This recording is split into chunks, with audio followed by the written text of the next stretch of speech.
First of all, let me say thanks a lot. I appreciate the opportunity to be here. I don't know if you know it or not. Some of you do, some of you don't. Former head of the FBI, Los Angeles, California, retired in 1979, March. And shortly after my retirement, I was asked to investigate the Jeffrey R. McDonald case as a private investigator. He's a former Green Beret doctor who was convicted of murdering his wife and 2 children in Fort Bragg, North Carolina, February 17, 1970. The long story. I put in about 2,000 hours on the case.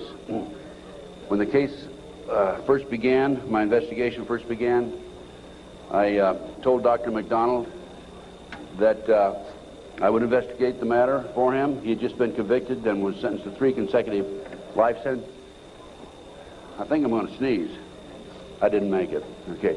3 consecutive life sentences. I told him if I found out that he was guilty, I would no longer be on the case. I would drop my investigation. Much to my surprise, from the evidence that I read, information that I developed over a period of several years, I've established beyond any question of a doubt that this man is absolutely innocent. And on October 25, 1980, I obtained a signed confession from Helena Stokely, the girl in the floppy hat, if you know the case. By the way, there was a best-selling book, Fatal Vision, and a movie out on this. And the girl in the floppy hat said that Dr. McDonald did not commit those crimes. They were committed by my satanic cult group. And it was my initiation into the cult that night. And she gave me detailed information about the movement within the house that night, who did what. And I said to her, Helena, how do I know you're telling me the truth? And so one of the questions I asked her, the whole series of questions I asked her, and this is on audio video, in some instances the video, but always on audio. She said, I said, Helena, tell me about describe the jewelry box on the dresser in the master bedroom. And she described it right to a T. And just to make sure, I went down to Sears Roebuck and got a catalog and brought it back, and I said, Helena, pick out the jewelry box in this catalog that was on the dresser. She picked out the jewelry box. It matched. Also, she told me that she attempted to ride a rocking horse in the child's bedroom that night, but she couldn't ride it because the spring was broken. The only way she could have known that spring was broken was to have been there the night of the murders, February 17, 1970. So anyway, I submitted a 1,200-plus page report, actually 1,100-plus page, almost 1,200 pages, in March of 1981 to the FBI, Judge Webster, with a personal letter. He was director of the FBI. And I said, Judge, I believe this man is innocent, and he'd run out of money, and, you know, I'd continued to work it as I usually do. And I think that the FBI should continue along the lines of my investigation. And much to my surprise, I started receiving, by the way, it also went to the FBI and to the U.S. Department of Justice, the Solicitor General's office. And much to my surprise, my witnesses, my 19 new witnesses, including Helena Stokely, started calling me and saying, hey, Ted, the FBI has interviewed me. They're trying to get me to recant. And I'm saying to myself, that isn't the responsibility of the FBI. The FBI is supposed to gather information, not destroy it. And that was my first clue that we had a serious problem in that case. And then I continued on, and I had a number of other cases that I handled privately. And in each instance, I noticed evidence was lost, destroyed, stolen. I noticed that there were strong indications of corruption. So I asked myself, now what's going on here? And over the years, I started gathering material until about 2 years ago. Up until about 2 years ago, I kept saying there's a loose-knit network operating in this country involving drugs, pedophilia, pornography, prostitution, corruption, etc., etc. 2 years ago, from my research, I'm convinced it's much more serious than that. It's more than a loose-knit network. It is a conspiracy. And you know how the news media comes after us and we use the word C, conspiracy, that C word, well, they can come after me all they like, because I guarantee you right here and now we do have a conspiracy, and I'm going to prove it to you here today. Now, one of the things that convinced me and really got me started in this regard, by the way, this conspiracy involves pornography, drugs, corruption, involves pedophilia, involves organized child kidnapping rings, the finders out of Washington, D.C., CIA cover, covert operation, involved in the international trafficking of children, terrorism, bank accounts, and it goes on and on. By the way, I strongly urge you to go to my booth after this lecture and get my research, my book and my research on missing children. We're going to go into that a little bit in the lecture.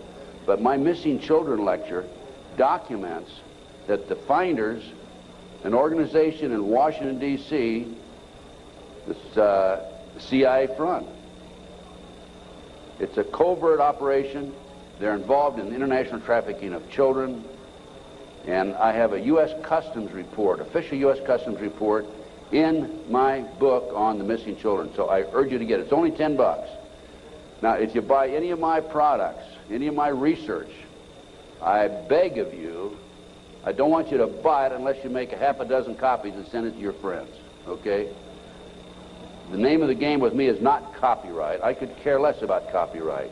The name of the game is education, education, education. We need to know what's going on in this country today. So anything, any of my research that you buy, please make copies and get them out to your friends. That's what it's all about.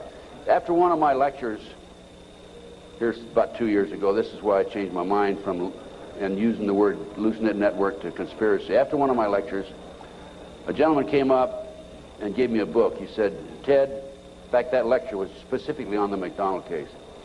Ted, here's what it's all about. Take this book and read it.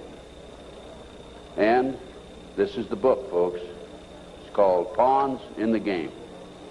Now, if you don't know this book, you don't know of it, I urge you to buy it. I've been trying to buy it, but I noticed one of the vendors out here has it. And please, go get the copy of this book. I forget which vendor has it. What? CPA book, yeah. I noticed they had 3 copies. Are you with CPA book? Huh? Richard Flowers is CPA. Richard Flowers. Go get this book when it's over and order some more copies. I'm going to order some myself and start selling them in my flyer. Anyway, it's called Pawns in the Game, and it's by William Guy Carr. William Guy Carr had the same problem I did. He wanted to know what's going on in America and around the world. He was a Canadian, however, and as a result of his research, he wrote this book. So we have the Illuminati. Now, the Illuminati was established in 1776 by a fellow named Adam Weishaupt. In 1773, he was commissioned by one of the Rothschilds, House of Rothschild, to put together an organization called the Illuminati. And he culminated his work in May the 1st, 1776. If you'll notice, that's a communist holiday. And we're going to have to move along pretty fast. This is actually a 4-hour lecture I'm going to give you today. We're going to do it in probably an hour and 15, 20 minutes. But some of his goals, and the goals that he was commissioned to set up, there were 25 of them. And here they are right here. Here's the beginning of it right here. And then rather than read each one of them, I'm going to summarize it, okay? Because we got a lot of work to get into. Number 1 issue was men are inclined to evil rather than good. Number 2 goal and issue was to preach liberalism. Number 3, use the ideas of freedom to bring about class wars. That's what we're doing today. Number 4, any and all means should be used to reach our goals as they are justified. Any and all means. Number 5, their rights lie in force. We're talking about the Illuminati rights lie in force. Number 6, the power of our resources must remain invisible until the very moment when it has gained the strength that no cunning or force can undermine it. And if you will notice, it's been a very few people know about the Illuminati, so they have maintained their invisibility until most recently. Number 7, advocated mob psychology to obtain control of the masses. Number 8, use alcohol, drugs, moral corruption, and all forms of vice to systematically corrupt the youth of the nation. I mean, I don't need to document that one. How about South Central LA, CIA drug operations coming in there? How about Mena, Arkansas? Drugs coming into this country, arms and munitions going out. If you don't believe me, talk to Terry Reed, talk to Chip Tatum, talk to some of these other individuals who I know personally know. During the recent, last fall actually, drug hearings by Mr. Arlen Specter, Senator Arlen Specter, one of the big phonies of Washington, D.C., the magic bullet theorist, I watched those hearings, and I couldn't believe the mamby-pamby, weak witnesses he brought forward, people that really had no direct knowledge of the drug operation. And that hearing was about bringing drugs into South Central LA by the CIA. I sent him a list of 16 names of people who had personal, direct knowledge of drugs being brought into this country by the CIA. Never heard another word. None of those people ever appeared as witnesses. I might also mention in Oklahoma City, I sent my report, copy my report back to the committee. I sent them a fax and said I had information which would be vital to your investigation of the Oklahoma City bombing. That report, by the way, is also available to you. I urge you to buy it. Never received a response. Number 9, seize property by any means. We're seeing that on a daily basis.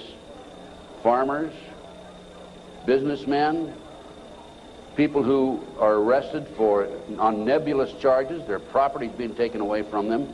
Here's an example right here. This lady right here, she lost everything. Everything. They've come out and raided her house twice, Linda. Twice, Linda. This lady had a house that she bought before her marriage. It was in her name, and they seized it. She no longer has that house.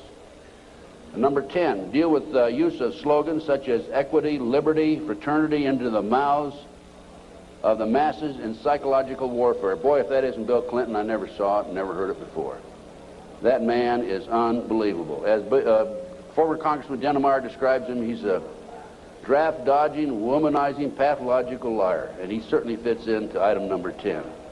Number 11 dealt with war, number 11 theory and goal. In 1773, Adam Weishaupt set down policies that were publicly announced in 1939, folks. 1773, publicly announced 1939 by Britain and the United States. And the war should be directed so that the nations on both sides are placed further in debt and peace conferences conducted so neither combatants obtain territorial rights. Yalta. Perfect example. Stalin, Roosevelt, Winston Churchill after World War II. Number 12. Told those present that they must use their wealth to have candidates chosen to public office who would be obedient to their demands and would be used as pawns in the game by the men behind the scenes. The advisors will have been bred, reared, and trained from childhood to rule the affairs of the world.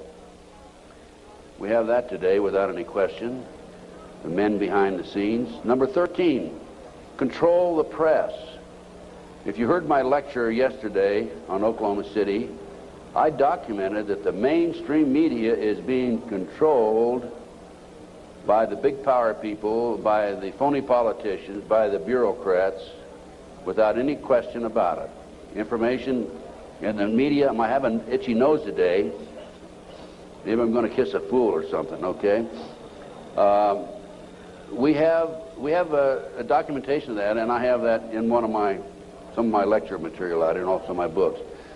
Number 14, their agenteurs will come forward after fomenting traumatic situations and appear to be the saviors of the masses when they are actually interested in just the opposite, the killing of the masses. The riots in Watts, the riots in South Central LA, folks. Number 15, create industrial depression and financial panic, unemployment, hunger, shortage of food. Use this to control the masses or the mobs, and use the mobs to wipe out all those who dare to stand in the way. Well, I'll tell you right now, every expert I've talked to is talking about food shortage. And it's coming, I'm convinced. And we also know about the market crashing here in October. I had a market specialist on my radio talk show, and if you don't listen to my show, I urge you to, because it's a real good, solid education for you. Just this week, George Green, he was also on my show on October the 6th. George told us on October the 6th there would be a crash of the market in October. It came. Now he told us this week there will be another crash, and it'll drop, he thinks, 2,000 points. So we'll see what happens. I hope it isn't true. Number 15, create industrial depression and financial panics, unemployment. I've already covered that. Number 16, infiltrate into the secret Freemasonry to be used for their purposes. That's been documented many times. Number 17, expound the value of systematic deception. Use high-sounding slogans and phrases and advocate lavish promises to the masses, even though they cannot be kept. Again, Bill Clinton. George Bush was good at that too, by the way. What's the difference between the Republicans and the Democrats high up? Nothing. Zero. You know, Mr. A, who has a booth next to mine, Mysterious Mr. A, he talks about subliminal messages. If you look at the logo of the Republican Party, you know the elephant with the 3 stars across the top? Well, if you look at it today compared to 2 years ago, the stars have been inverted. The point used to be at the top 2 years ago. Now, the point's at the bottom. Satanic, folks. I can't say for sure, but that's a subliminal message. Inverted stars. Number 18, detail plans for resolution. Discuss the art of street fighting, which is necessary to bring the population to a speedy subjection. Number 19, use their agent tours as advisors behind the scenes after wars through secret diplomacy to gain control. Number 20, establish huge monopolies toward world government control. We're seeing that today, the huge monopolies. Number 21, use high taxes and unfair competition to bring about economic ruin by controlling raw materials, organize agitation among the workers, and subsidizing competitors. GATT, NAFTA. Number 22, build up armaments with police and soldiers sufficient to protect our interests. A few years ago, we had 11 federal agencies that were authorized to carry sidearms, firearms. Now we have 39. Number 23, members and leaders of the one world government would be appointed by the director.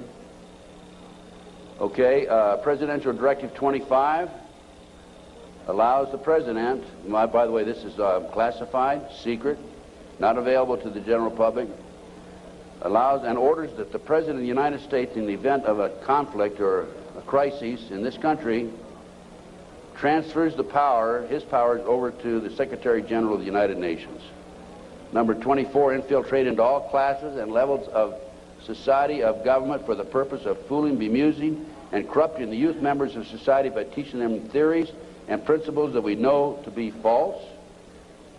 This is the outcome-based education program being shoved down our throats by the United Nations. Number 25, national and international laws should be used to destroy civilization. There's talk about the world population being decreased to 500 million, the United States population being decreased to 20 million.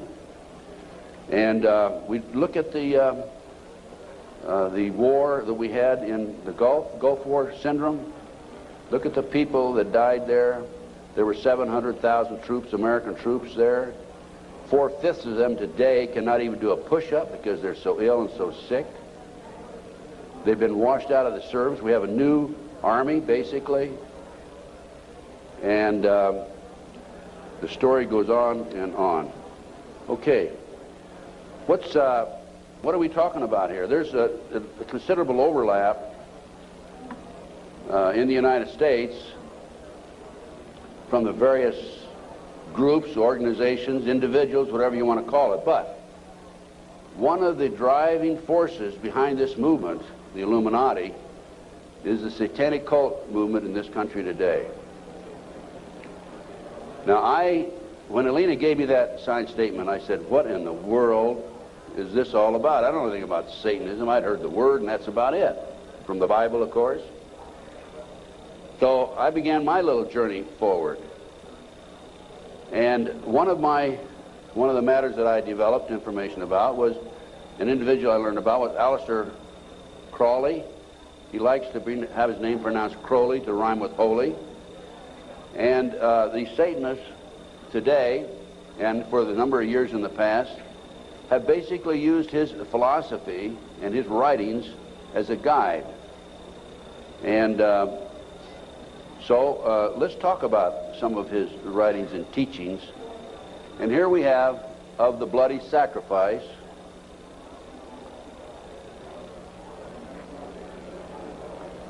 And here we have The Blood is the Life.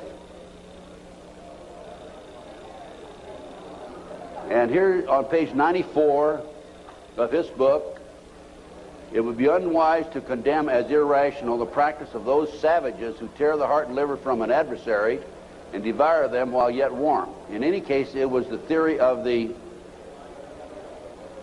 ancient magicians that any living being is a storehouse of energy varying in quantity according to the size and health of the animal, and in quality according to its mental and moral character. At the death of the animal, this energy is liberated suddenly. The animal should therefore be killed within the circle. We're talking about the satanic circle, or the triangle, as the base may be, so that its energy cannot escape. An animal should be selected whose nature accords that with that of the ceremony. Thus, by sacrificing a female lamb, one would not obtain any appreciative quantity of the fierce energy useful to a magician who was invoking Mars. In such a case, a ram would be more suitable, and this ram should be virgin. The whole potential of its original total energy should not have been diminished in any ways. And now listen to this sentence, folks, closely. For the highest spiritual working, one must accordingly choose that victim which contains the greatest and purest force.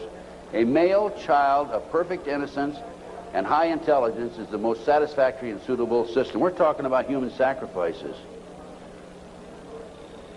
There are, in my estimation, over 3 million practicing Satanists in America today. Now, how did I come up with those figures? I have informants. I have an informant in South Central L.A., population of 200,000, told me there are 3,000 practicing Satanists in that area. That's where the famous, well-known case, McMartin case on the preschool took place.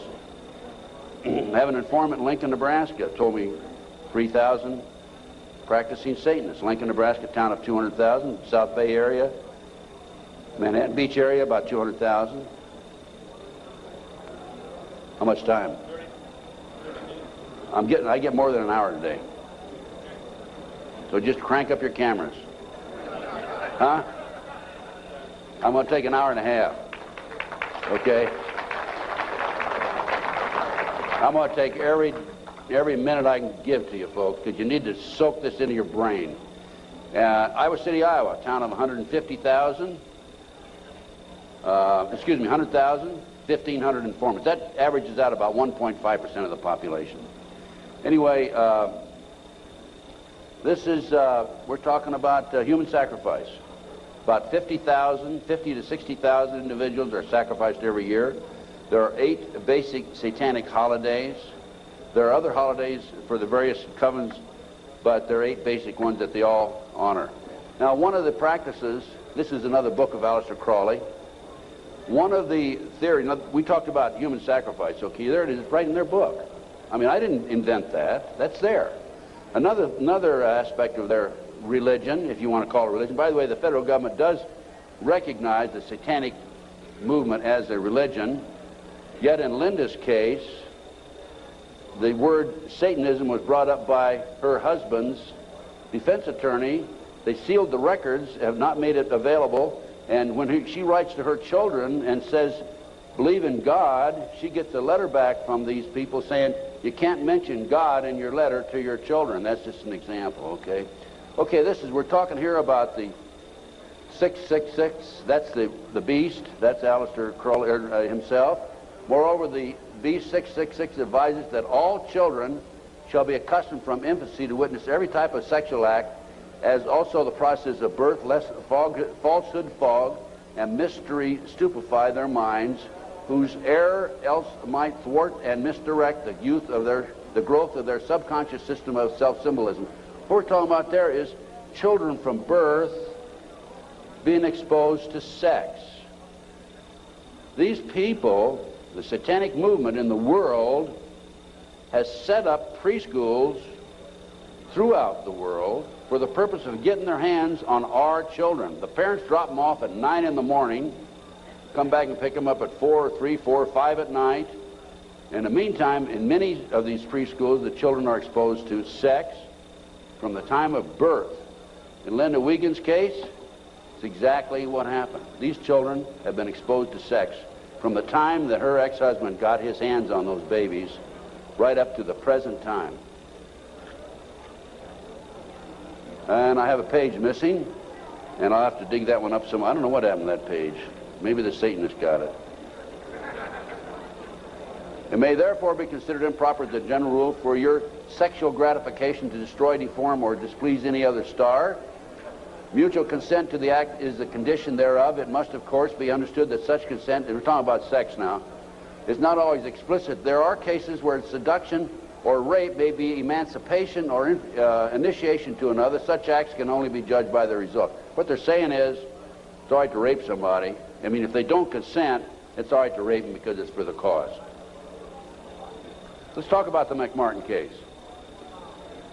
In April 1985, authorities went to the McMartin case and looked for tunnels under the school. The children had said that they were taken into tunnels under the school. There was a chamber down there. They were sexually molested. That involved ceremonies, adults with robes, candles, chanting. Adults had no clothes on under their robes. And they were taken up into a tunnel and a triplex, a bathroom trap door of the triplex next door. They were taken out in automobiles. We're talking about 2, 3, 4-year-old children, folks, and prostituted in the community. The authorities received this complaint in 1983. They began their investigation. The authorities finally, in 1985, went out and decided to look for the tunnels because they said the children were hallucinating. The children also said that they were taken by air up into a mountainous area where they were exposed to satanic ceremonies based on what they described, and brought back in time for the parents to pick up the kids. So the authorities didn't find anything. We're getting off. Pull those next slides.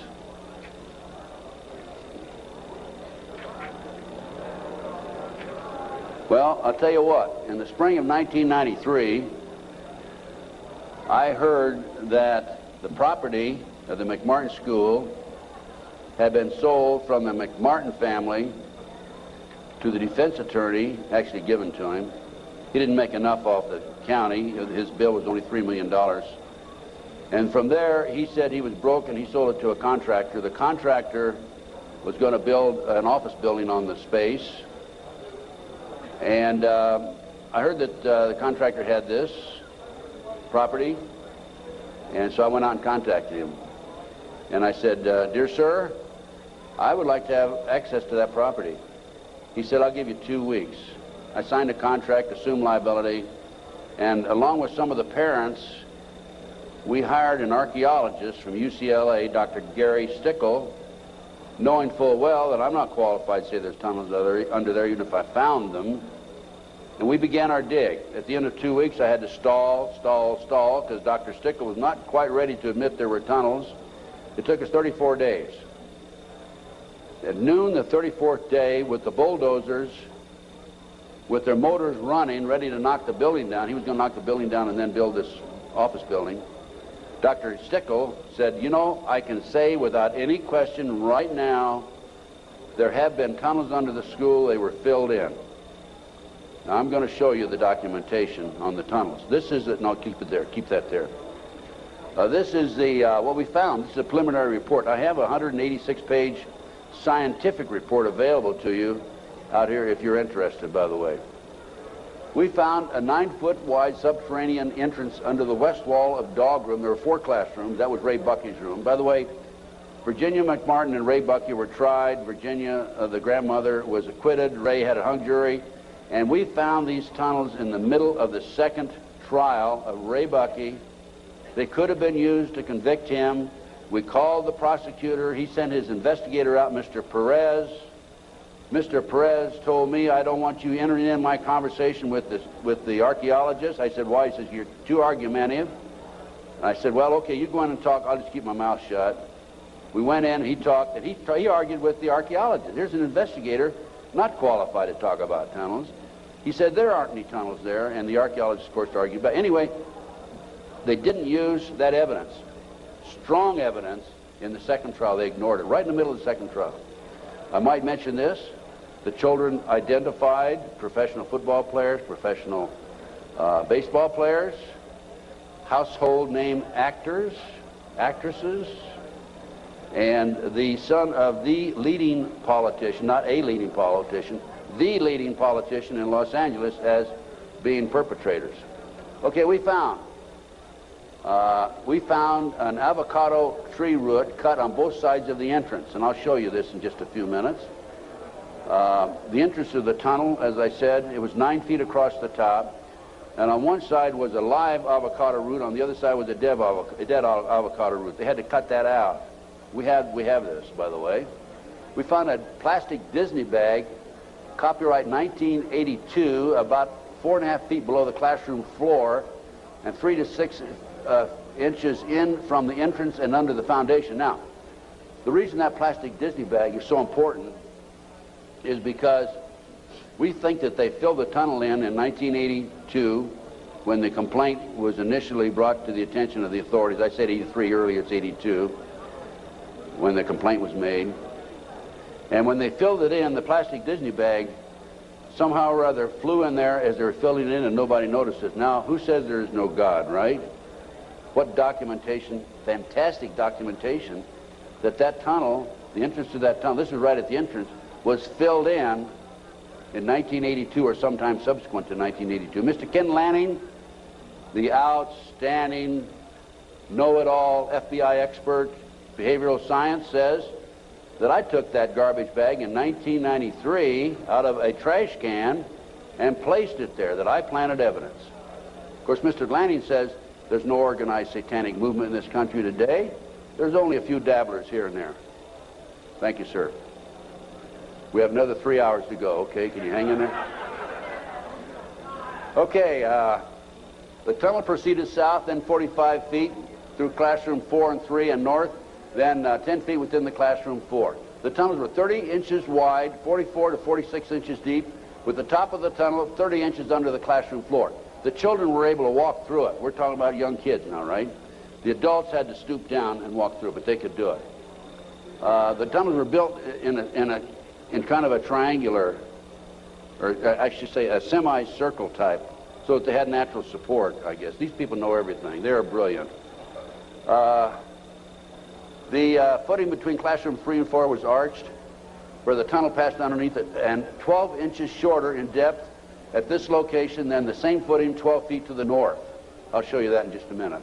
That's significant, because the arch was where the tunnel went, and it was arched in that particular location, whereas 12 feet away, it was 12 inches longer or thicker. Footing between, let's see, there were 4 large upright containers were found in the tunnel under the arch, obviously hand-placed. A 9-foot wide chamber was found along the tunnel across classroom 4. The top of the chamber and the top of sections of the tunnel had layers of plywood covered with tar paper, which had apparently been supported by cinder blocks and 2x2 and 2x4 wooden posts found underneath. Tunnel features made it evident that the tunnels had been hand-dug. The 7-foot tunnel extended into the triplex next door. Tunnel extended from the bathrooms off the office and classroom 1 to the front yard of the triplex next door. Front yard concealed from the street by a 3-car garage. Children describe the entrance and exiting tunnels in the triplex yard, exactly where the tunnels and exit were found. A 39 by 41 inch area under a hole cut in this neighbor's bathroom floor had been excavated and subsequently tilled. Now, that was where the kids told us ahead of time that they were taking it up in a trapdoor in this bathroom. And there was a crawl space in the house about like this, and we got one of our skinny archaeologists to go in there, take pictures. The bathtub protruded underneath the floor of the bathroom. There was a bathroom in the back of the same building in another apartment. It did not protrude there. This was the space we're talking about, 39 by 41 inches. Just enough room for a kid to come up and be taken out. Other significant facts: small white plastic plate with 3 pentagrams, hand-drawn on the top of the light green paint, was found by the archaeologists. Pentagrams were hand-drawn by an adult and not part of the manufacturer's design. Many other artifacts were found whose analysis will be released upon completion of the test. The analysis has been released. That's the scientific report I told you about. No doorknobs were on classroom 3, only a dead bolt lock. Each classroom had an on and off switch which was labeled fire alarm. The system did not connect to the fire station but was used as an alert within the school if somebody came around. More than 2,000 artifacts were found under the school floor, including over 100 animal bones. Due to the constraints and time constraints and so forth, we had to discontinue the process on noon the 34th day. By the way, this cost us, a lot of people donated their time. It still costs us money. It cost us between $55,000 and $60,000. I personally put in $17,000, which I ended up, in many instances, paying over a long-term period payment plan. This is a floor plan of the whole lot. There is, right there, the building itself. This is the entrance, the concrete slab, a vacant lot there. This is a yard. And here's the avocado tree we're talking about. And here's the entrance right there. Now here is the tunnel. It came in here, extended here, and here's the chamber across here. We think, but didn't have time to explore this, the tunnel went up here. Now we definitely were able to come up with it here, right here, and it came into the bathroom over here. Okay. There's the entrance. 9 feet across here. I'll show you a diagram in a few minutes. There's the avocado tree. Those roots are live. Over here we had a dead avocado root. Okay, next. There's a plate that was found in the play yard, buried about 6 inches under the sand, with the pentagram on it. That's right. And here's a diagram of the tunnel. This is the entrance to the tunnel. Now that's the floor, the footing for the classroom 4. Here's the plastic Disney bag, was located right there, partially under the footing and partially out. And this AF means artificial fill. And this was the shape of the entrance. Okay.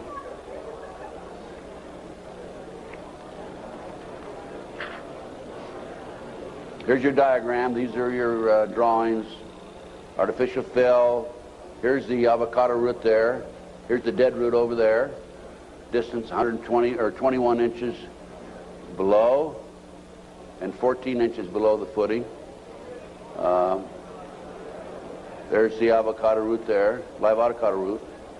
And these are all diagrams by the archaeologists. Good documentation. They're the roots themselves. That shows you the size, 2 centimeters. Next. There's the plastic Disney bag. Turn it over. There's the plastic Disney bag. Disney, classroom 82, 83. Sandwich bag. It was a sandwich bag. This shows the arch of the tunnel. Now, the school was built in 1966, which means the foundation was laid then. And here's your arch. And this is from classroom 4 here into classroom 3 over here. And it was 12 inches higher over to the left. Go ahead. There's yours truly looking up. This was in classroom 4, as I recall, and this is where the tunnel extended, right along here. Now, the reason the tunnel's been filled in, you have to understand that, and the reason the archaeologists could say that they were filled in is because the texture of the dirt that had been filled in was different than the natural texture. Okay. Just turn it off for a minute. In addition to the tunnels, I developed information that an abandoned satanic site was in Crestline, California. Crestline, California is in the mountains. The kids said, remember a few minutes ago, they were flown by jet, or flown, they didn't say jet, into the mountains. There's an airport 10 minutes from the McMartin preschool. It's Hawthorne Airport. There's a landing strip in Crestline. I heard about this abandoned satanic site, and I went up to the site, took pictures. And this is what by the way, before I go on with this, I called the prosecutor in the McMartin case. And I told her, hey, I think I know where the children were taken. If they weren't, it's certainly worth looking at. And I will be glad to make this information available to you. And if you want to have the children go up and look at this abandoned satanic site, we can. She said, we're not interested. They weren't interested in hardcore evidence, the tunnel. They weren't interested in this abandoned satanic site. Go ahead. This is what we found. 666, one of the satanic signs. That's a stone on the site. The house had been up here. The day after the McMartin case broke in the news, the house burned to the ground. And it was here. The street's on the other side of the hill. You cannot see the site, this area down in here, from the street. You have to go in, would have to go in through the house and come down. And this, you can see it's quite elaborate. There's my associate, Judy Hansen, who works with me in LA. And next. This is looking at the opposite direction of the picture we just took. And you can see there's San Bernardino down in there. And you can see that on the side of a mountain like that, nobody's going to find it unless you fly over with a helicopter. That's probably an altar, flattened stone. Also an altar, another altar that had been broken. This is, of course, you recognize the star. Now, this is a satanic symbol. Put the next one up. Hold the first one. There it is right there. Put the first one back on. Now overlay them. Turn it around that way. Okay, any question about that, folks? No. Now let's read what that says. Amsday. Asmodee, a strong and powerful king, appears with 3 heads, the first like a bull, the second like a man, the third like a ram. He has a serpent's tail, the webbed feet of a goose, and he vomits fire.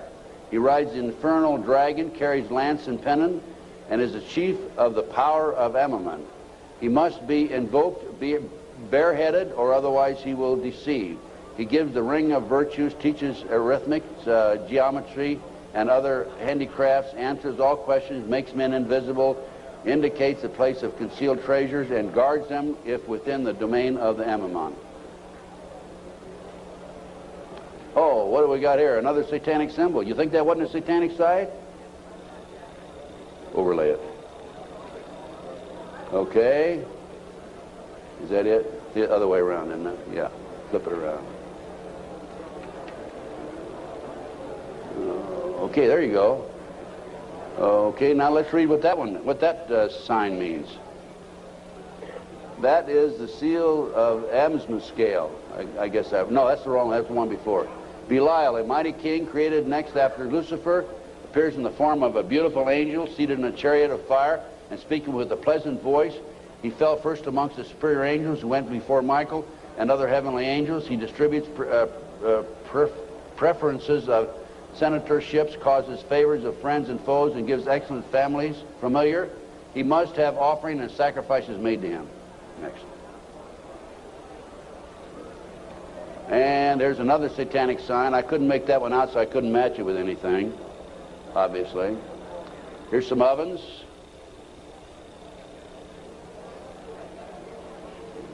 That was a large circle with a number of signs in it, a lot of writing. We couldn't get up high enough that we could take a good picture of it. And let's put that back a minute. That's another case. Okay, nothing came of that. Nobody was interested in an abandoned satanic site, even though it appears to have been related to the McMartin case.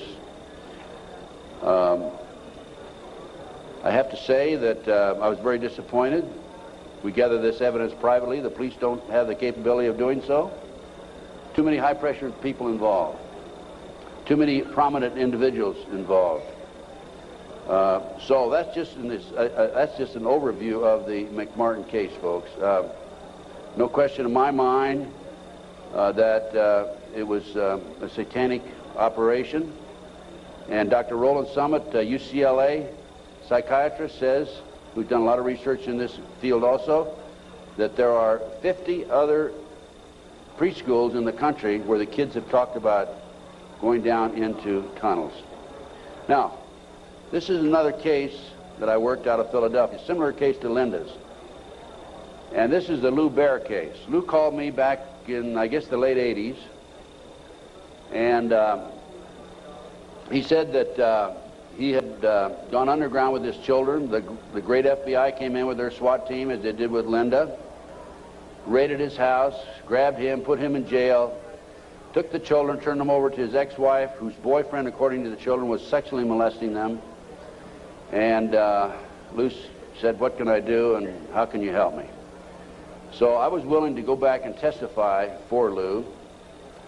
And one of the matters that I was going to testify about was the drawings by the kids. And it's not a funny thing, but it's an established fact that children who have been sexually molested for some reason or other, when they're, 2, 3, 4, 5, 6, 8, 10 years old, whatever, will invariably draw pictures of their activity, of their exposure to these nefarious matters.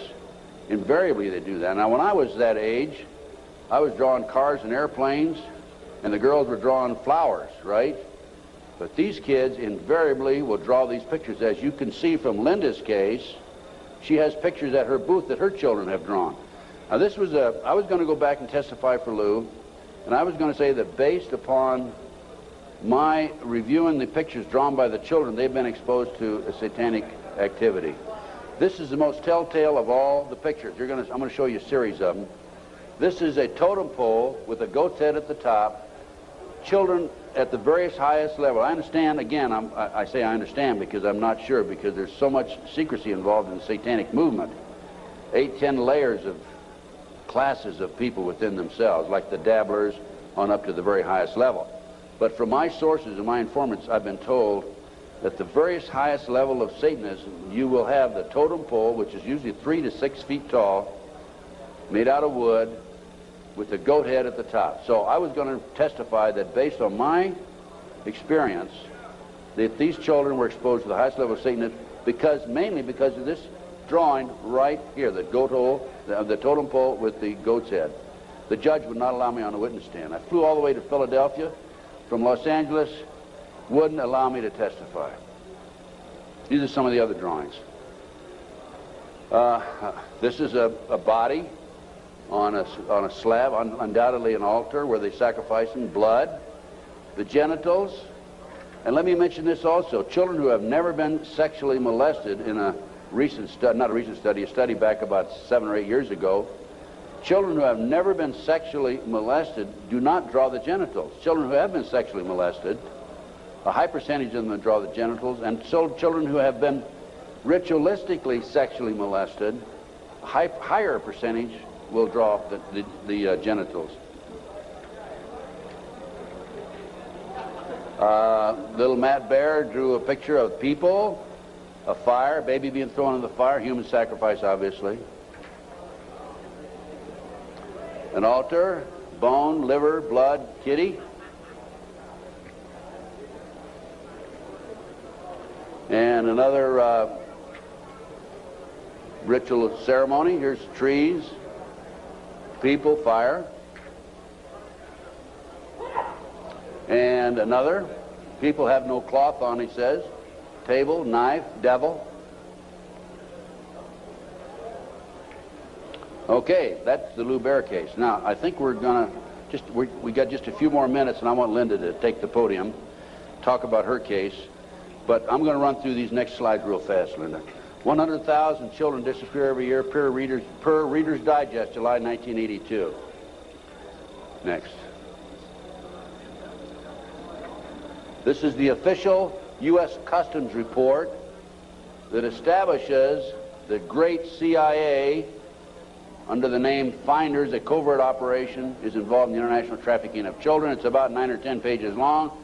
We'll just flip through the pages. If you want to take a look at this report, go to my table and take a look at it. And if you want, please buy it. It's $10. Make copies. Get it out to your friends. Okay, keep going. Just go real quick. Keep going. Go to the last page.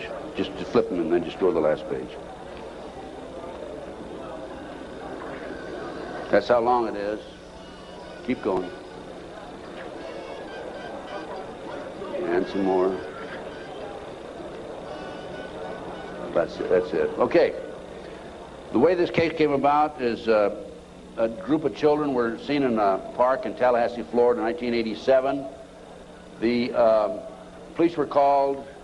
The men were well dressed. They had a van.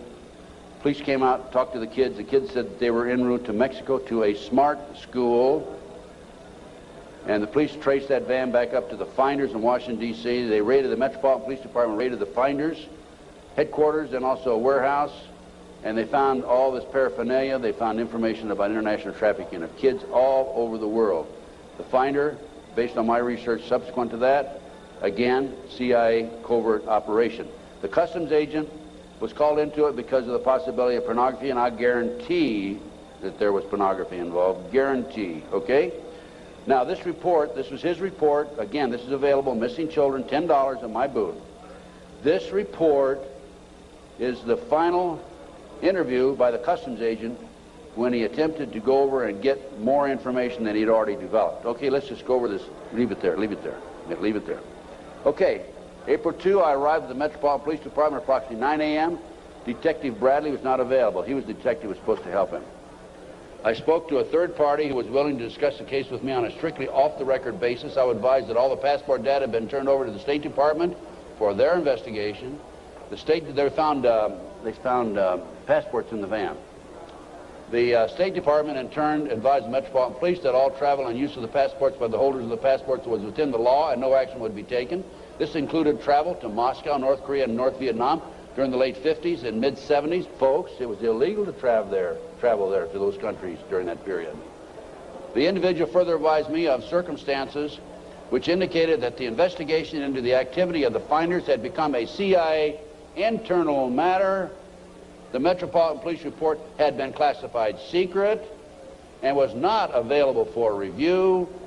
I was advised that the FBI had withdrawn from the investigation several weeks prior, and that the FBI Foreign Counterintelligence Division, that's FBI headquarters, by the way, had directed the Metropolitan Police Department not to advise the FBI Washington field office, that's the field office, of anything that had transpired.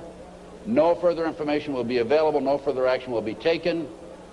No action will be taken. The case was closed, and here we have a CIA internal matter.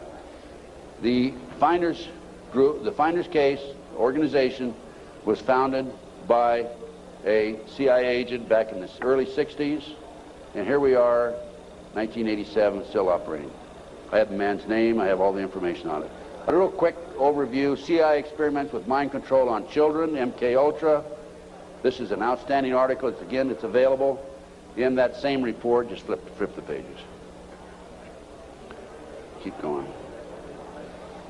Okay, folks, I'm going to turn the podium over to Linda Wiegand. We have about another 15-20 minutes, I believe, and Linda's going to talk about her case. This is one of the most classic examples of corruption I have ever seen, and believe me, you can tell from my lecture that I've seen some pretty awful examples of corruption. Go on, Linda. Linda Wiegand, my friend, God bless her. She's a fighter.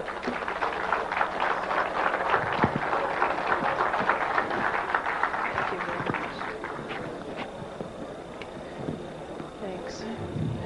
I'm here to tell you I'm a living, breathing example of what happens when a satanic cult abuses your children. And sometimes I put slides above the abuse, but after seeing the slides of the children this morning, I think you understand what this is about. And there's pictures over at the booth right out here. The devil to me, maybe 10 years ago, was something that was, I went to Catholic church. I'm still Catholic and Christian. I went to church, and the devil was something out there that you didn't want to talk about at night, and you didn't talk about in the dark, and it was just something in science fiction movies. My children disclosed just sexual abuse in early 1993. They were masturbating. They were pulling their pants down at the supermarket. They started having oral sex with my St. Bernard, inserting pens and pencils into the dog's rectum. The behavior got worse and worse and worse. I woke up one morning. I don't usually talk about this stuff. I woke up one morning to the bread, the butcher block that you cut bread on, because I'm a vegetarian, so it wasn't a butcher block. And there was a huge bread knife in the middle of the butcher block with a big pool of ketchup in the middle of it. And that was on my kitchen table. And I said to my children, what is this? Who did this? What does this mean? And my son John said, Mom, this is some of the things that we have to see and that have been done to us. I knew I had a big, big problem, and I had no idea what it was called. I called all over the country. I had children's drawings for the police. My husband was under arrest for sodomy and oral sex with my children. And I had all kinds of drawings that had circles and people with, there was black candles always in the middle of these tables, and all this oral and anal sex pictures. And I went to the Catholic Church and I said, I don't know what this is, but it seems to me these drawings are significant.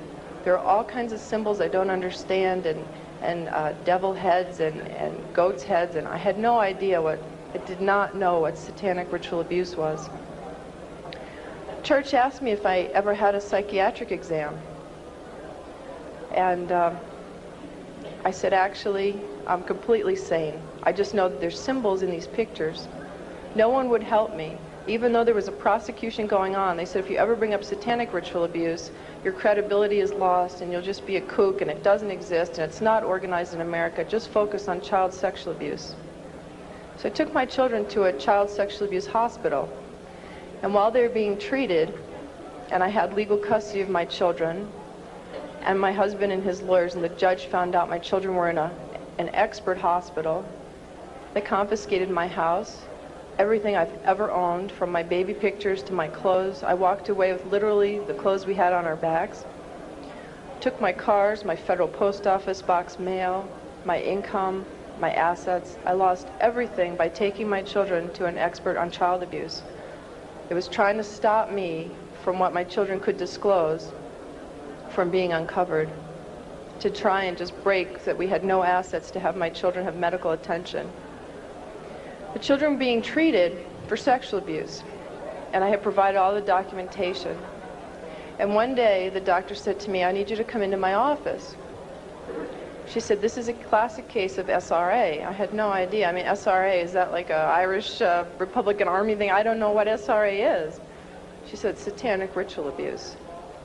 And she showed me the drawings that the children were doing in her office, and they were of blood sacrifice, of people cutting their arms and dripping blood in chalices, of chalices with devil heads, and on and on and on.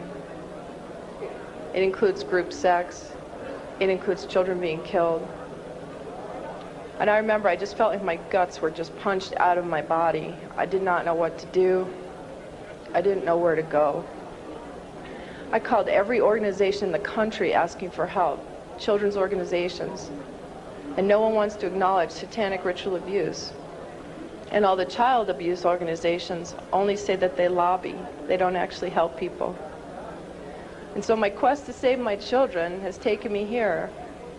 And as a consequence, and I can tell you here today, there are other mothers who are here today to ask me for help, who have children that were victims of satanic ritual abuse.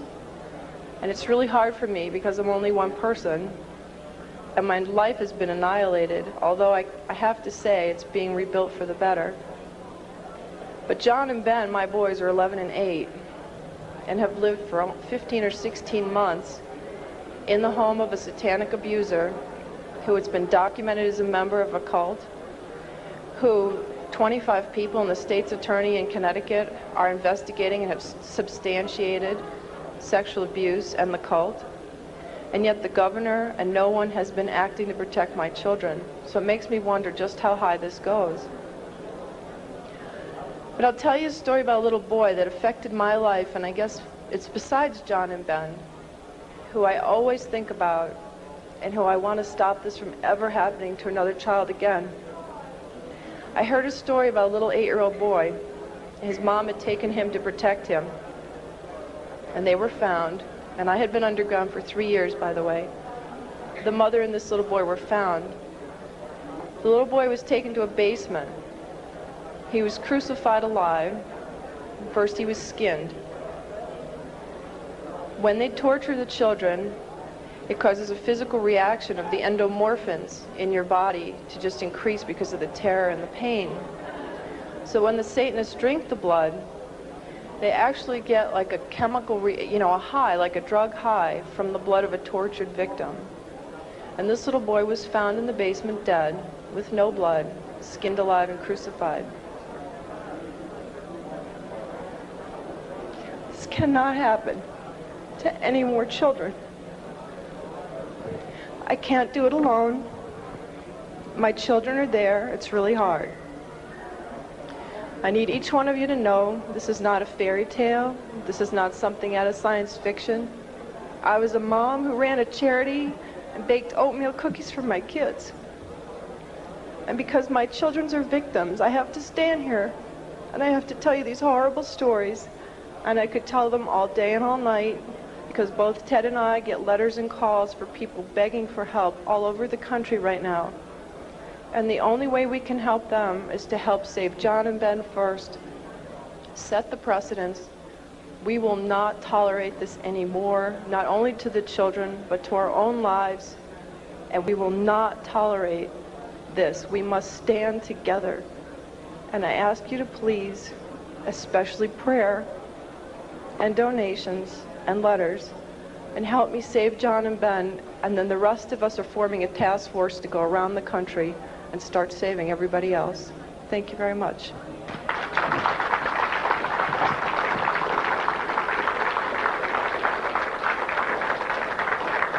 Thank you, Linda. Folks, thanks very much. Any of you have any questions? I guess there's no microphones up here, but go ahead, Renee. Just come down here in front and yell at me.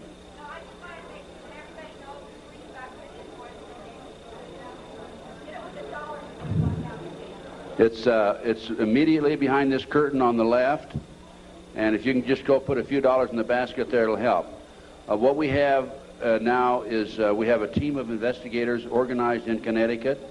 Many of them are working on a voluntary basis. Some are charging a minimal amount, the discount rate. We have attorney fees. We have filing fees to file the civil rights federal violation case against the 4 judges. And the state of Connecticut, which was filed here about 10 days ago, cost us $1,000. We served the 4 judges, 2 attorneys, and the governor with letters just about 2 days ago telling them unless they release the oldest boy back to Linda.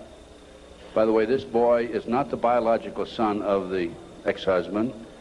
He never adopted this child. Unless they release this child back, we're going to file criminal felony charges against the judges and the governor and others in the state of Connecticut. And we're not kidding.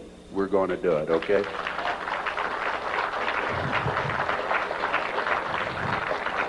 We have been working with a friend of mine. I brought him into the case, Jack Firm, a paralegal, Las Vegas, and he's probably one of the most brilliant men I've ever known. He's doing circles around these attorneys who have taken thousands of dollars, by the way, and he is really responsible for what's happening today more than anybody else. We're all a team, but still he's the one main man in the arena as far as the law is concerned. Any other questions that we have? Yes, come on up to the microphone, please. Come to the microphone, because they need to get this recorded. We listen to your stories, and we wonder if this happens to us or our family or anything. Where would you go, and who would you go to? You quit the FBI. Terry Reid quit. And you implied that the governor, right on down, and, you know, the president and all are crooked as a dog's hind leg. Who would you talk to if you had a problem tomorrow? Who would you talk to if you had a problem tomorrow? Give me a call. I'll help as best I can. I have a network of people that can probably help you. I've had a number of people contact me over the last several years, and I refer them to other experts, and we'll have to take each case at a time, but if we can help you, just give us a call. I have a flyer out here. It's got my phone number on it. No, I'm referring to something happens here in Denver. I need help. Do I call the police? Do I call the governor? Who do I call? If they're all crooked, as you implied, and I believe you, you go to them and they draw a line and say, we're not going to investigate. What do you do? Well, that's why I'm saying call me. Because we have the network of people, and we're in the process of forming a foundation, and we're going to be seeking some money to finance it. And as Linda said, we're going to have a task force that'll go around the country and handle these problems. We're probably going to be busier than the one-armed paper hanger, but just give us a call. We'll do what we can to help you. We'll try to help you. Can you go to the police? Yes, go to the police. Make a matter of record. What I suggest you do with the police is go talk to them personally, and then go back and write a letter, confirm your conversation, send it registered mail so you have it on record. Anybody you talk to in these type cases, make sure you have it a matter of record. Certified mail. Yes, question. Yes, will you name public profile figures that were suspects out in the California case? You know, the people that were named by the children? Can you do that? No, I can't name them because I can't prove it. All I can tell you is what the kids said. And the kids, they basically have said that the children were not credible. And I think if I said anything, I'd be opening myself to a lawsuit. I'm not afraid. If I could name them without being sued, I would. But believe me, they're very prominent people. They're household words. What elements of possible satanic abuse do you see in the John Bonet case? Interesting question. What elements of possible satanic activity do I see in the Bonet case? I can't prove it. From the day that case broke in the news until today, I see signs of it, indications of it. The tourniquet around the little girl's neck. One of the practices that they have in their mind control activity is to take a child right up near death and then bring them back from close to death. I would suspect that that's a possibility here, that they took this child too far and the child passed away. I don't know again, but I'm saying based on my experience and expertise, good possibility of that. I'd say there's a good possibility that, in fact, I'm confident that the family knows much more than what they're telling. The fact that they were not cooperative for a number of months would indicate that. My instincts tell me that. I would have to say she was probably a victim of a pedophile operation or a pedophile ring, which dovetails into Satanism and cult activity. Any other questions? Well, thanks, folks. I enjoyed appearing before you, and I hope you learned something. Going to catch me because we're all over. And beyond the mayhem and monster, it's said that a nationwide network of satanic criminals exists. Start with the warped and wicked Charles Manson. It's everything that human beings don't understand. It's all their fears. It's what they're not sure of. You dig what I'm saying? Satan to me would be God. Or the demented son of Sam killer David Berkowitz. These and others purportedly linked to the devil worship underground. Here's Satan. Here's Satan. Here's Satan. It's all over the United States and probably all over the world because it's just something that people are experimenting with now. Impossible to measure, easy to doubt. The very mention of it invites ridicule. Come out. No, I won't let her go. No.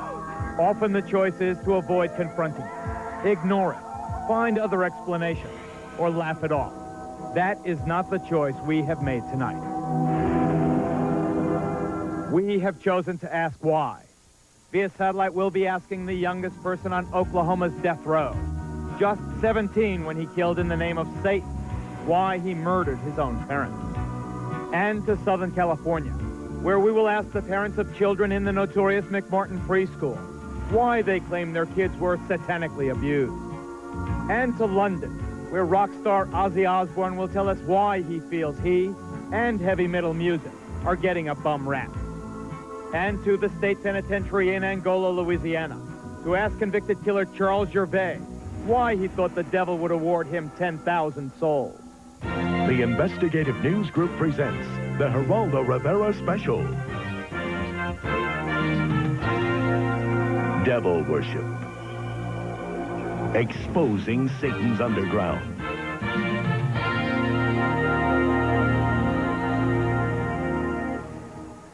Whether a Satan exists is a matter of belief, but we are certain that Satanism exists.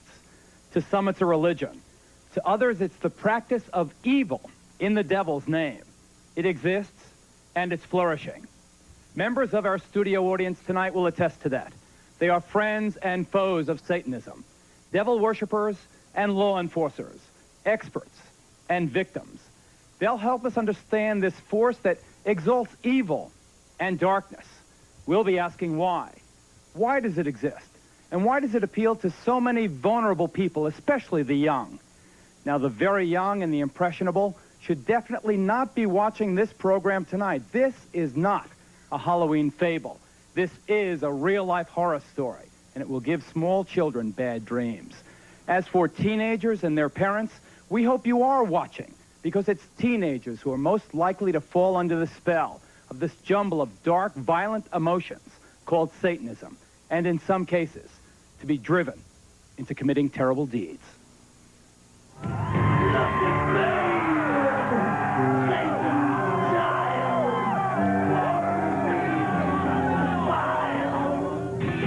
Being into heavy metal doesn't necessarily mean your kid's also into Satanism, and most of these fans are not.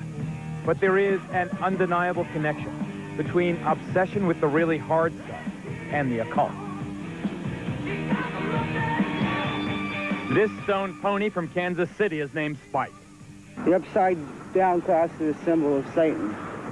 Ozzy is a rock and roll singer, and most acid rock is involved with Satanism. Let him who hath understanding reckon the number of the beast. A heavy metal freak from Louisiana, Joe got himself into self-mutilation in Satan's name. We'd cut our arms and let the blood drip into a cup, and we'd pass it around and drink from the cup, from each other's blood. Kim from Colorado also practiced the gruesome ritual. Violence with blood. We like to see blood, and we used to eat blood and stuff like that. Drinking blood as entertainment is apparently a staple in the acts of heavy metalists like Wasp. My life became centered not only around the marijuana I was smoking and the booze I was drinking, but it became centered around Satan. Although Satanism is more obvious in the lyrics of groups like Megadeth, Slayer, Venom, and Iron Maiden, in St. Petersburg, Florida recently, satanic symbols filled the air at this concert by Danish-born King Diamond. How much can you influence kids? I think people are too clever to be influenced by watching a band or listening to an album to go out and do the same, because if they were that easy to influence, watching the news, you get the real thing, and everybody knows that, right into your living room. Personally, I am a Satanist, a practicing Satanist, but we never tried to preach that religion to anybody. Bull. An avowed Satanist, Diamond's protest that he's not preaching is belied by lyrics laced with references to death, grave, and evil. Of course, to some, it's just rock and roll rebellion. Satan has nothing to do with this kind of a concert. It's just an outlet to have a good time. Parents think, oh, Satanism, their kids. It's killing their kids. It's not killing the kids. The parents are screwing up in the beginning. We're the next generation. Are you like it?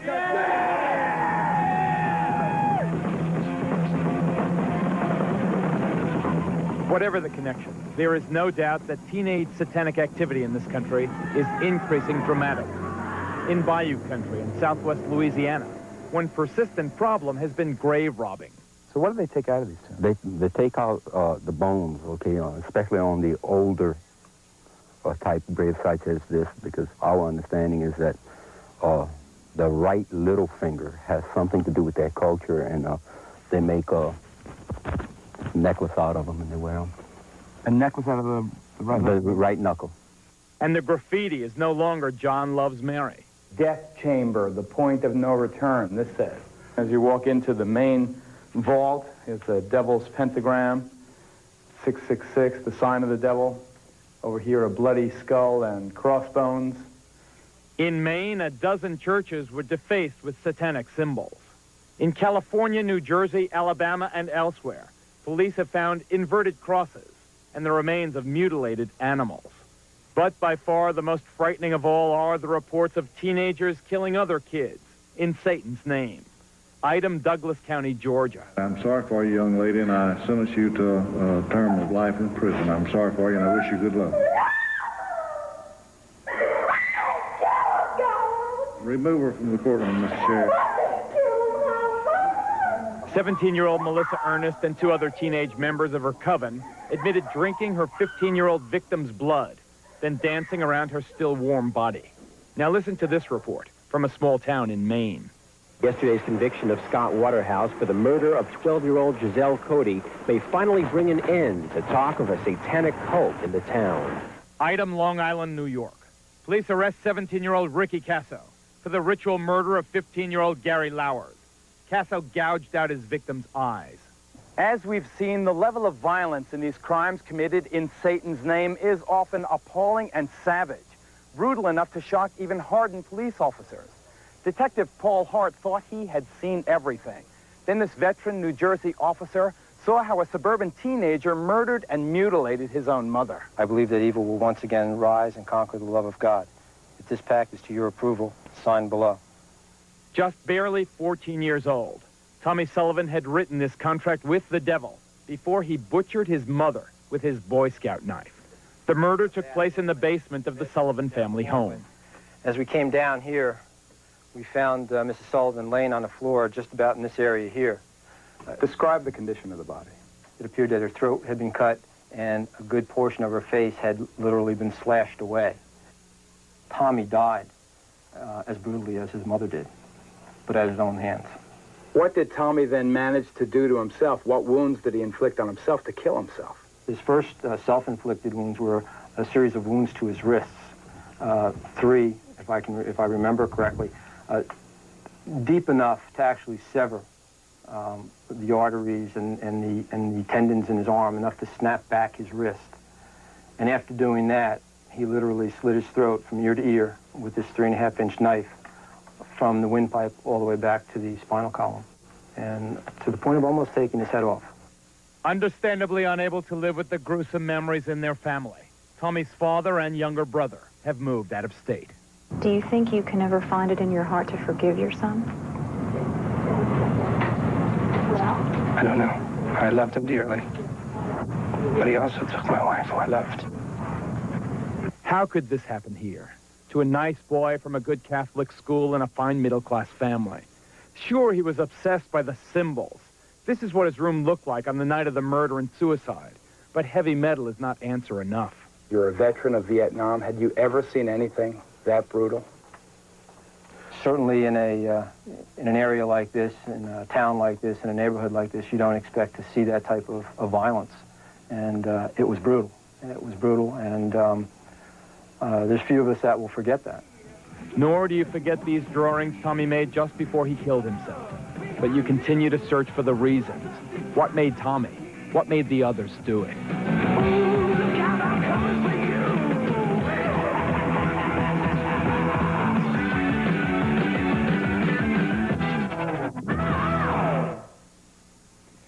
As reporters investigating this story for months, we have a good idea of what's going on in this country. Our big question tonight is why. This is Detective Sergeant Pearl Hart. Yeah, stand up, Paul. He's the man, the cop who investigated the Tommy Sullivan tragedy. I've never heard of wounds that ferocious, and the pictures are even more appalling. Pictures that we did not show here. Do you think, you're not a theologian, you're a cop, do you think that Tommy was possessed? I think that possession is a state of mind, and it would have been a hell of an interview with Tommy had we located him.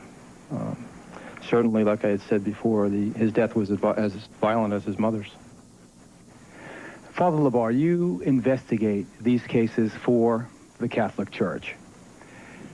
Is it the Church's position that demonic possession is possible? It certainly is. There have been many cases down through the centuries, many in our own decade, for example, of where the devil has actually possessed people and caused them to do many strange things. So you believe it's possible? I believe not only is it possible, it is a reality in some very select amount of cases. Let's go to London for a quick exchange with Ozzy Osbourne. Ozzy, I'm glad you're on the program. I'll interview you in greater detail in a couple of minutes. The one thing I have to ask you now, though, is, of course, the vast majority of your fans and the fans of heavy metal music are not Satanists. But there is no doubt, at least not in our reporting, that heavy metal music plays a role. Every single kid whose case we know about, who committed a violent act in Satan's name, was also into heavy metal music. What's your response to that, Oz? Well, I don't really know. All I do is make music, you know. I don't sit down and purposely plan to freak everybody out. I mean, I always have played heavy metal music. I suppose when I was younger and I started writing songs, my world was kind of dark and dingy, you know. I came from a working class family who had nothing, no dough, no prospect of ever having much money, and so that's how I saw the world as a child. So, I mean, not all my songs are about Satanism. Of course not. In fact, if you stand by, Ozzy, because I want to get to Sean Sellers, who's the youngest kid ever to go on death row in Oklahoma. Sean is a kid who murdered his mother, murdered his stepfather, murdered a convenience store clerk. What did Satanism have to do with it, Sean? What did Satan, do you feel, have to do with, first, your murder of that convenience store clerk? Satanism was, well, the murder was because it was a, how would I say this, so that you can understand it. It was a sacrifice to prove allegiance to Satan, to prove my hatred towards society and everything. Well, hatred towards society is one thing, Sean, but how does Satan make you commit murder? Yeah, but Geraldo, Sean, in that particular situation, Sean Sellers... This is Tom Wedge, an expert in Satanism, who is with Sean in the Oklahoma State Penitentiary. Yeah, right. Go ahead, quickly. Sean had broken every one of the 10 Commandments except thou shalt not commit murder. And after he worshiped before the altar and asked for powers from Satan, he went out to do this. Technically, it was a human sacrifice. Okay, I got to move on. You guys stand by. We'll get back to you. Stay with us, ladies and gentlemen. We're going to get into the mind of another all-American boy who came under the influence of Satanism and took part in a crime without passion or motive. He and his pals beat another classmate to death. We'll be right back.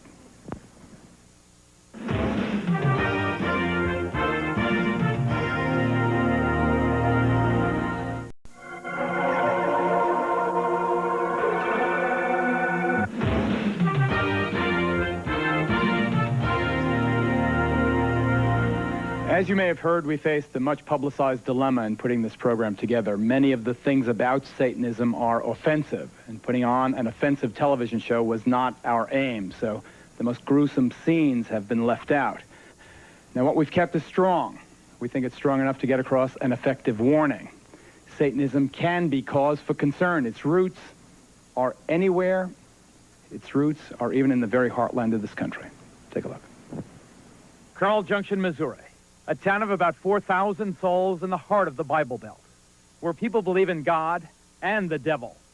Periodically, satanic graffiti and some mutilated animals turn up, causing alarmists to cry that satanic cults are operating in the area.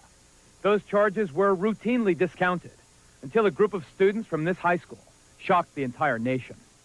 Late one night last December, 4 teenagers who had been dabbling in Satanism carried baseball bats, a cat, and a length of rope to an isolated spot near their small town here in Missouri.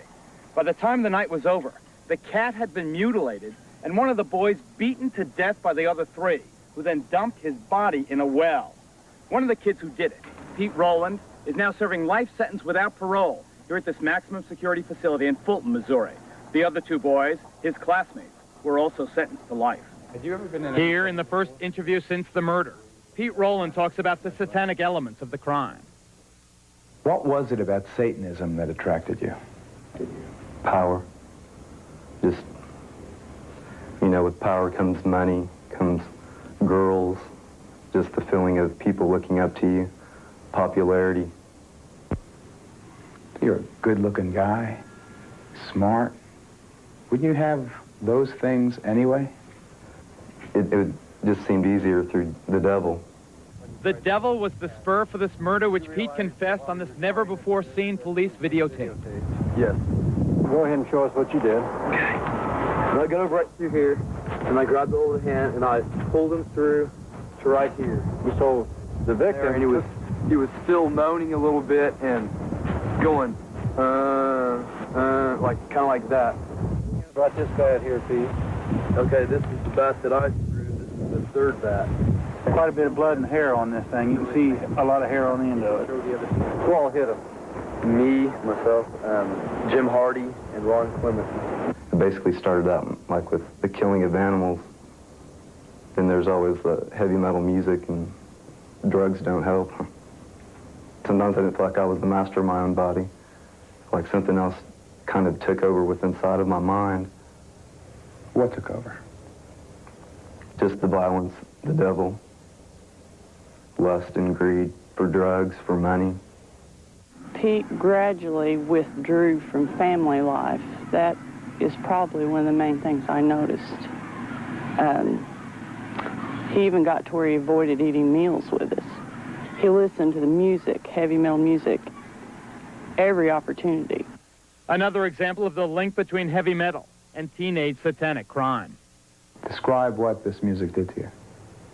It was kind of like in the way of when we killed animals, it was just like, it would just go, things would go through my mind, and I could see the thoughts, I could see me hurting someone, you know, torturing people, and just along with the words too. Some of it was just all hail Satan and ripping apart, severing flesh, gouging eyes, things like that, you know. And after you listen to this, you know, 3 or 4 hours a day, every day for, you know, years or months, and it can get to you. Why did you choose this guy as your victim? Why Steve? Just because he was a human. Just because we could deceive him easy. The boy deceived was 19-year-old Stephen Newberry, who then took the first of some 70 blows as his classmates swung their baseball bats. I kind of looked down and I heard a pop, and I knew what it was. And I looked up, and Steve's eyes were real big, you know. And he just said, you know, why me? Why me? And he just looked like he was really sad. And someone said, because it's fun, Steve. And then we just all just like vultures, you know. I mean, we just went in. It happened, you know. You hit him? Yes. In the head? Yes. How many times? A lot. And I look at my hands sometimes and I think, you know, are these the hands that killed him? And I mean, I know they are, but it just doesn't seem like it, you know. I don't want, you know, I would never want to kill anybody again. I mean, right after we did what we did, I felt real empty inside. I felt like I could never love again, you know. I felt like a zombie. The devil double-crossed you? Yes. It just leads to your own destruction. How do you know that now? Look where I'm at, you know, look at my sentence. I mean, I'm in jail with life without parole. I feel very guilty that I didn't pay attention, that I didn't. There were some things that I saw that I feel like I should have paid attention to. I saw the album covers, and they're hideous. I just assumed that if they sell it, it's got to be okay. I saw satanic symbols on his bookwork, and I had spoken to him about it. Didn't mean anything, you know. I assumed it was a passing phase. I had my things when I was that age. I assumed that he had his. I assumed wrong. And I would advise anybody, if they see anything like that, to look into it. Don't ignore it. It doesn't pass. It's just something I'll never get over, ever. Parents, heed the advice of Pete Rowland's mom. Pay attention. Satanism is not a harmless fad or a passing phase in some of these kids' lives. Ozzy? Yeah? I know that your lyrics are less excessive than groups like Slayer or Venom or Iron Maiden or some of the others, but still, for some reason, maybe it's because you've been around for so long, I see tattoos of your name on some of these, teenage devil worshippers' arms. Wherever I see devil graffiti and satanic graffiti, I see your name also. Do you feel a sense of responsibility, Oz? The only responsibility I feel is the fact that I'm a true musician in what I play. I don't want to make anybody start doing all this devil worship crap, because that's not my intention. Although I have sang on a few songs about the devil, you know, that's about it. You know, I don't want anyone to harm themselves. What about the issue of responsibility? What about the whole thing about guilt? Do you feel responsible? I don't feel guilty. I feel kind of persecuted by everybody because I'm not a bad guy. My intentions are not to harm anyone. In fact, it's directly the opposite. Like when people come to my concerts, I want them to have a good, fun evening out, you know. And it seems to me that a lot of people judge the book by the cover more so, and they write things about me where they don't even know what they're talking about, you know. Well, there are lots of people out there, lots of people here in our studio audience who have a very different point of view. We'll get to them coming up next. A look into the dark soul of Satanism. Stay with us.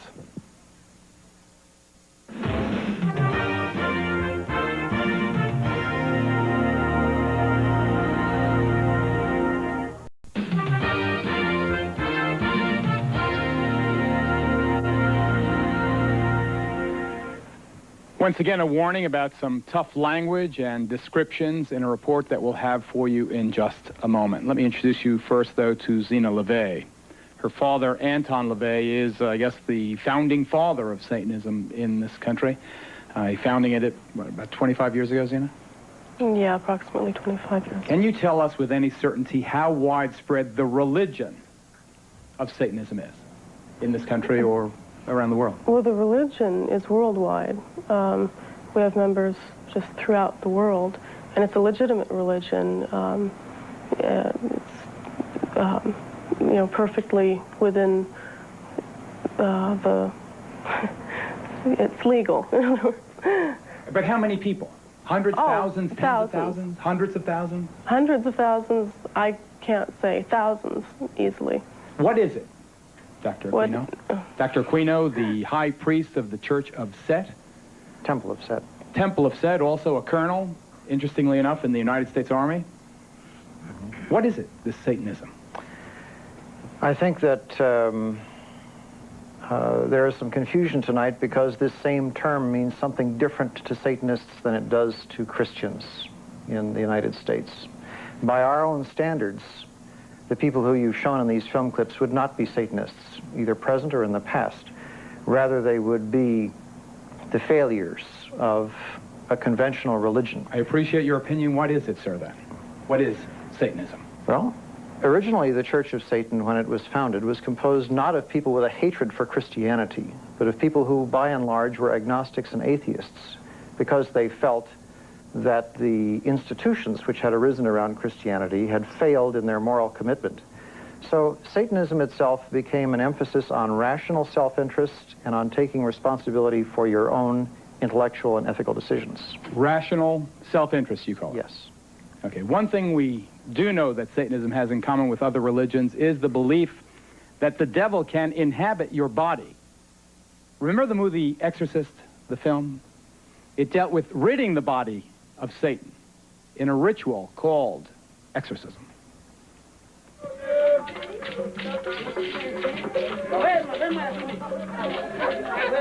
As we discovered in the heart of the Haitian section of Brooklyn, New York, exorcism is more than just a scene in a movie. It's a common aspect of some people's religious beliefs. Operating out of the back room of this religious curio shop, a voodoo priest regularly performs exorcism. This one on a woman whose persistent stomach pains were thought to be caused by the devil inside her. I know you've been possessed by the devil for so many years. He been bother you. Just today you come to me, and I'm going to let him know he cannot bother you again. With the help of several assistants, and accompanied by throbbing traditional music, the priest's incantations built to a crescendo. Then, in a moment of almost sexual release, the devil was purged from the patient. The chicken in death. The chicken take all the malady, all the sickness away from you. In every way, Southern California is a very long way from the heart of Brooklyn. But at the church of a preacher named Roy Masters, exorcisms of the devil appear just as sincere, far out, and dramatic. You get out of here. With a background in show business rather than theology, Masters claims the members of his congregation react so profoundly to the laying on of the cross because they feel and fear themselves possessed by the devil. Come out. No, I won't let her go. No. Devil worship is as old as religion itself. It's the grim alternative, the flip side of life. Evil over good, dark over light, Satan over God himself. Come forth and bestow these blessings of hell upon us. Forced underground by the religious hysteria of the Middle Ages, Satanism was resurrected, first by an Englishman named Aleister Crowley in the early 20th century. It entered its modern era in this country just about 25 years ago, under the theatrical guidance of Anton LaVey, California-based high priest of present-day devil worship. LaVey founded the Church of Satan. Now, despite its preachings of evil and hate, the church and its offshoots are constitutionally protected religions. I believe that hate is necessary in a controlled way just as much as love is necessary. LaVey penned the best-selling Satanic Bible. It's the handbook of devil worshippers everywhere. And for a time, he was considered chic enough to attract the attention of Hollywood.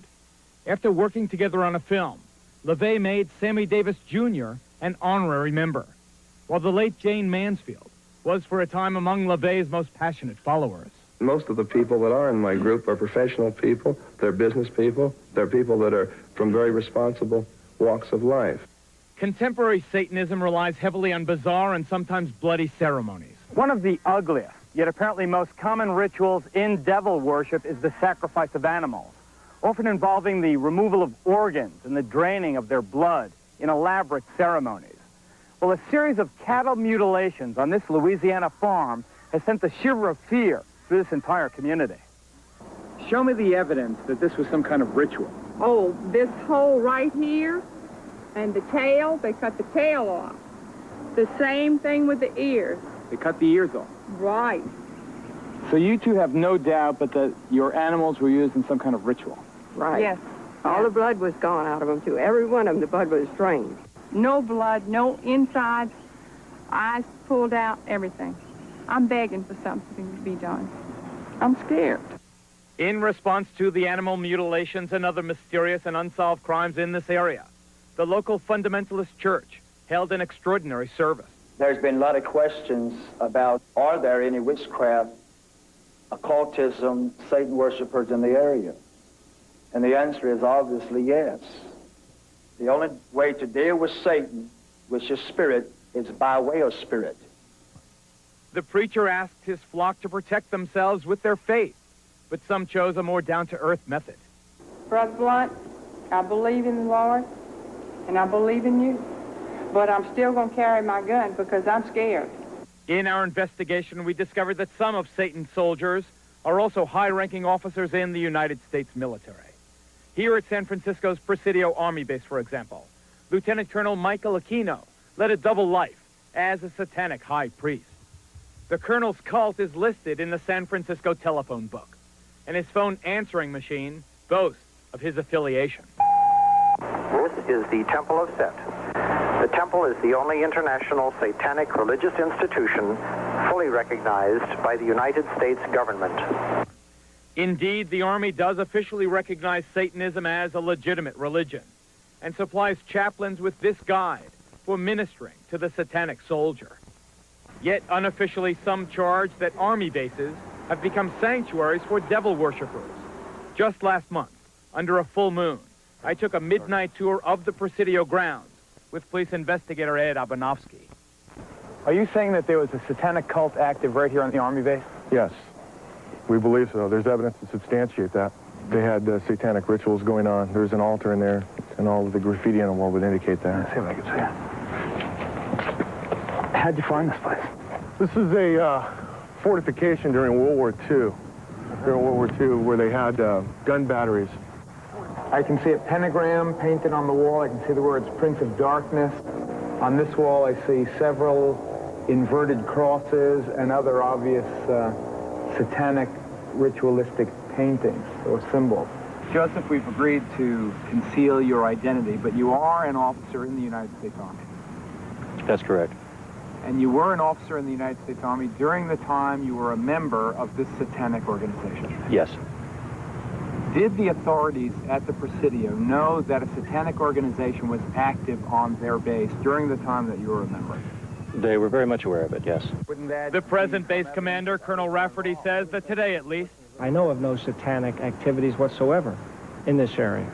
Satanism may be a constitutionally protected religion, but similar to another recent case at the United States Military Academy at West Point, here charges surface connecting ritual child abuse at the Presidio Daycare Center to the devil cult. It was here, parents and others allege, that as many as 60 young children were ritualistically abused by soldiers of Satan. What actually was done to the kids? Oral copulation, sodomy, defecation. They were urinated on. The former chief juvenile investigator at the Presidio, Ed Abanofsky, is here. He's now a deputy sheriff in Santa Clara County.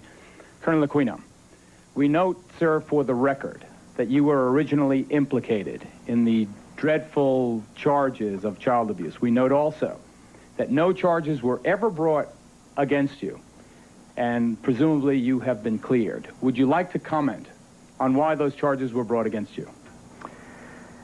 Well, the entire time that the so-called child molestation scandal was occurring at the Presidio, the time period when these terrible events were supposedly taking place, I was assigned to the National Defense University in Washington, D.C., and my wife was out there living with me. But is it not a fact that a 3.5-year-old girl identified you as the alleged perpetrator of molestation? No, as a matter of fact, it is not the case. An accusation was made by her stepfather, who was an Army chaplain, speaking on behalf of this child. In her original interview with the FBI, she denied ever being molested. Well, I've seen the... you are innocent until proven guilty. You were never charged in this case. I don't want to belabor the point. I have seen, however, the affidavits for the search warrant of your home, and they indicate the child is speaking to the authorities, not her father. This was after she had been subjected to therapy. Let's say you are innocent of that. You are no longer at the Presidio. You are now in St. Louis, but you are still a serving officer or colonel in the United States Army. Do you feel it is inconsistent with a high-ranking officer pledged, sworn, to uphold the Constitution of the United States that you are also a practicing Satanist? Not in the least. The Army has known of my religion for the last 20 years. There has never been a problem with it, any more than there's a problem with other members of minority religions. But let me read from the Satanic Bible. Quote, this is the number one, commandment. Death to the weakling, wealth to the strong. How can you believe this and still uphold the Constitution of the United States? Death to the weakling? Well, for one thing, what you're looking at there is a highly polemical book that was never meant to be taken literally in all of its commandments. Father. Yes, and I'm aware of that, and I'm also saying that members of the Church of Satan understood that much of this book was in the form of a polemic. It was a statement that was dramatically made, but was not intended to be taken literally in all its respects. So we should not take this book literally? Correct. This is Dr. Walter Grote, would you stand, sir? Whose daughter was allegedly abused at West Point, the United States Military Academy. You were a captain in the United States Army. Aside from what allegedly happened to your daughter, which I know you allege was part of a satanic cult, and having nothing to do with this man, I state again for the record, what is your feeling, sir, on the fact that a serving officer in the United States Army is also a professed Satanist, a high-ranking person? Well, I think in this election year, we've heard a lot about values, Geraldo. We've heard a lot that our little children should be saying the Pledge of Allegiance to the flag. Mr. Aquino has identified himself as an antichrist. He preaches that as the leader of the Temple Set. I don't think I'm misquoting him. I find it inconceivable that we can have candidates talking about one nation under God and having our children say that, yet by the same token, we can have somebody in our army as a colonel leading our troops in battle who are opposed to the very concept of God and whose whole purpose it is to fight against God. We have to take a break right here. Next, more on the connection between Satanism and violence, including more charges of the sexual abuse of children. If you have let your kids watch up until now, we urge you, ladies and gentlemen, we are not kidding. Get them away from the TV during our next report. We'll be right back.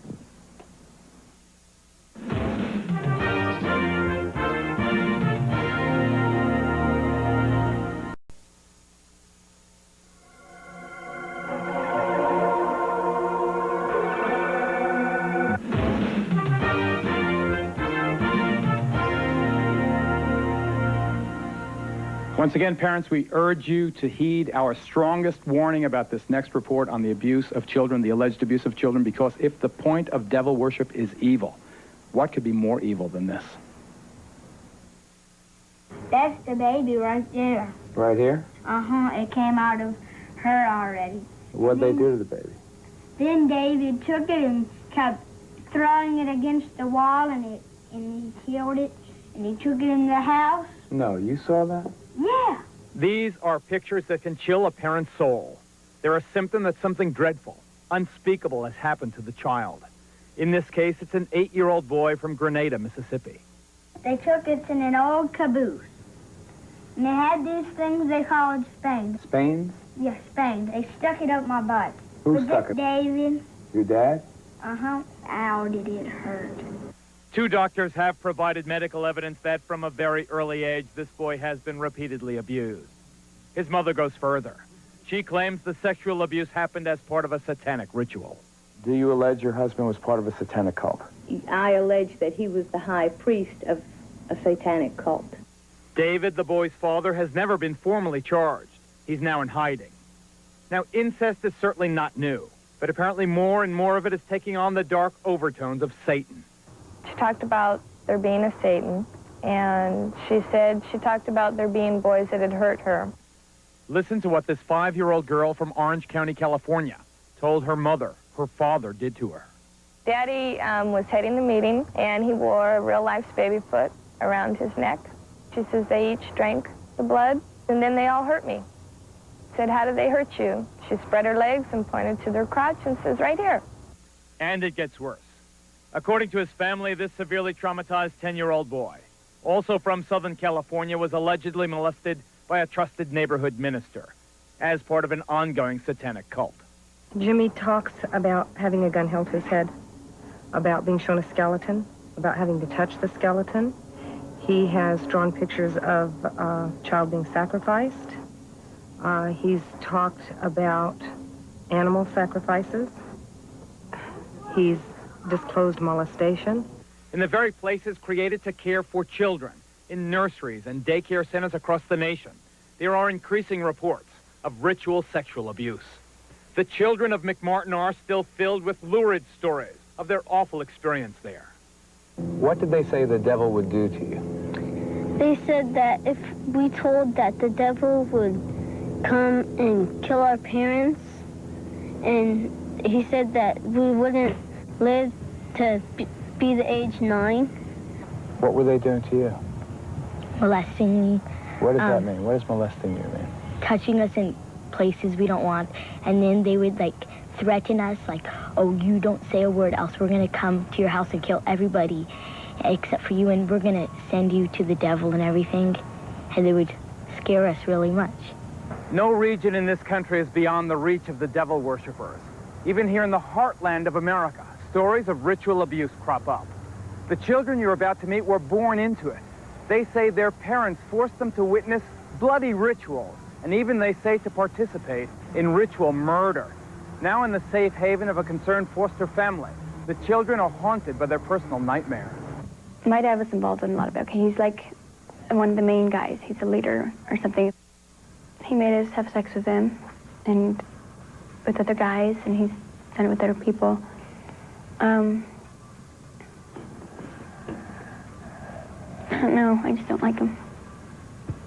Tell us what else besides having sex with him and the other guys that made you do. Kill kids and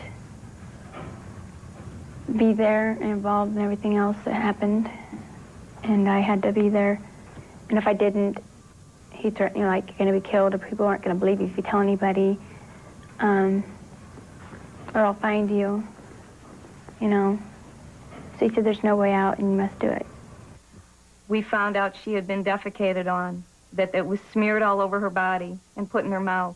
My children have talked about all of those things and worse. They've talked about having to kill other children. Well, she told me about the time from as we think was about year and a half, 2 years old, when this was the Satanic cult that she was involved with. And she was made to take a gun and put it up to someone's head. It was another child, and pull the trigger. One of the greatest difficulties in reporting a story like this one is that so much of it sounds so outrageous, too dreadful, too bizarre to be true. Well, here in Nebraska and elsewhere across this nation, concerned citizens have gotten together to defeat that disbelief. This organization is called Believe the Children. Its guiding principle, that the stories these young victims are telling are too widespread, too consistent not to be true. The stories are so outrageous, and I am such an honest person, I assumed everybody would believe me. And to this day, I'll get in the middle of a story and I'll think, they're going to think I'm crazy. This sounds crazy. But when you begin to hear this same thing time and again, different stories, but the same horrible underlying things, the same behaviors in the kids, I just want to scream. I'm a stranger. I come up to you and you tell me this story and I say, I don't believe you. How do you react? What do you do? I just say, well, that's your right not to believe it. But someday, if you see something or you hear something from somebody else, just remember what you heard from me. If we were lying, I don't think we would come up with such good lies. Are you telling us the truth? If this isn't true, I mean, you can do anything you want with me, but it's true. So sad. Let's go now to the McMartin preschool parents who have gathered for us in Los Angeles. You recall that case, notorious case. I must state for the record, however, that the charges against most of the defendants have been dropped. Charges are still pending against 2 of them, however. We know that the parents and the children allege child abuse. What is much less known is that they say it was ritual abuse as part of a satanic cult. Whoever is the designated spokesman there, please tell us why you believe this was part of a ritual cult, abuse as part of a satanic cult. Well, the easiest reason to that question, Geraldo, is the fact when the children started talking, they started talking about robes and candles. They described an Episcopal church. And once they started narrowing that down, you could see that it had to be satanic. It's very important in satanic religions to have a priest because they truly do believe in power. The difference only between Catholicism and the Episcopal religion is almost done. They both use wine, they both use bread, and so on. The truth about Satanism is they truly do use blood, and they mix it with urine, and then they also use the real meat, the real flesh. This is what makes Satanism true, and this is what 1,200 molested kids in the city of Manhattan Beach have told the Sheriff's Department, and it's an outrage that we are where we are with this case, and these poor, unprotected kids that have, that's a third of the school system in the city of Manhattan Beach has been molested. We have 8 preschools closed here. This is the child molestation capital of the world. We have more preschools closed in this city than any city this side of Detroit, and I'm not picking on Detroit. You may have heard of a case here in New York recently where last year, actually, a little 6-year-old girl called Lisa Steinberg was murdered, allegedly by her own step-parents. Well, that trial for the murder of that little girl opened here in New York today. There were some shocking developments. The defense attorney stated that in some way the parents, or at least one of them, was a member of a satanic cult. That just today here in New York. We're joined now by Maury Terry, author of The Ultimate Evil. He has been studying this and other satanic cases. Why do you believe the satanic cult had something to do with this case of Lisa Steinberg? Well, in the first instance, Geraldo, the police removed demonology books from the Steinberg and Nussbaum apartment in New York. In the second place, I have seen writings done by Hedda Nussbaum, the adoptive mother of Lisa, if you will, in which she admitted that she was involved with a cult on Long Island that practiced rituals and conducted pornography and were involved in child pornography. What's this? Here is Hedda's diary. This is her own diary? Hedda's appointment book diary from 1983. You can expect to be subpoenaed after this, sir. Yes, and in it you can see here that Hedda was calling deprogrammers, cult deprogrammers, back in the fall of 1983 in order to try to get herself out of this group in Long Island that she had gotten involved with. You have a sketch drawn by Lisa? We found in the Steinberg apartment a sketch drawn by Lisa in her own hand. Look at it, ladies and gentlemen. Book. That's drawn by Lisa Steinberg with the satanic pentagram on it and with the descending crescent moon above it. This, I was told, confirmed by a principal involved in the case, that this was the costume that Lisa wore at the rituals on Long Island, and that the costume scared her. I was also told by a principal involved in the case that they put makeup on Lisa in order to make her look more like an adult, and she hated wearing the makeup. The prosecution is trying to present this case as a simple homicide. What I'm saying to you here now is that there is a lot more evidence in this case. The case goes much deeper than is being portrayed as going, and this evidence that we're revealing here tonight should certainly graphically illustrate that fact. We'll be right back, folks.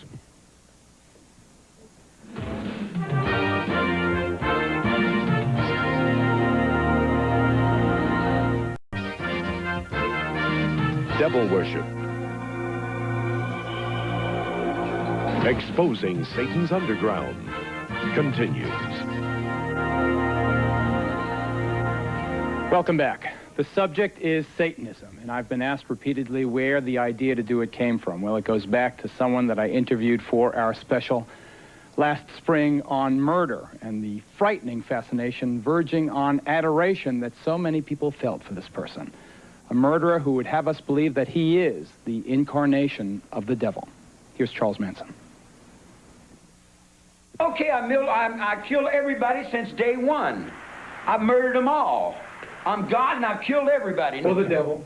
Or the devil, yeah, you could use the word devil or demons or whatever you want to call it. Mostly the devil in your world, eh? Well, okay, I'll play. There's no game I can't play. There's no game I haven't played. You are the devil here. Okay, I'll be the devil then.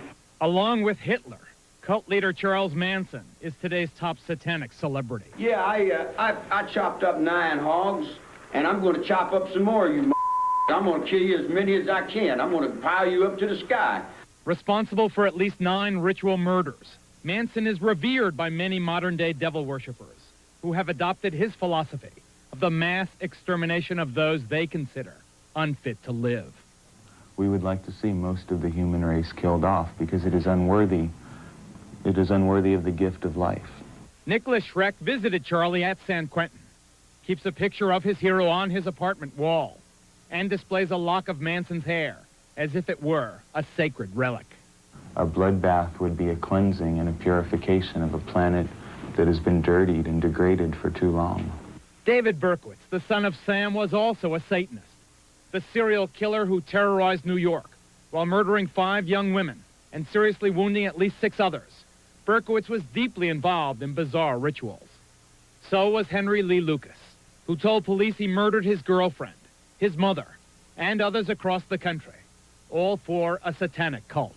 Why do they want to kill people? It's supposed to be for the reincarnation of the devil.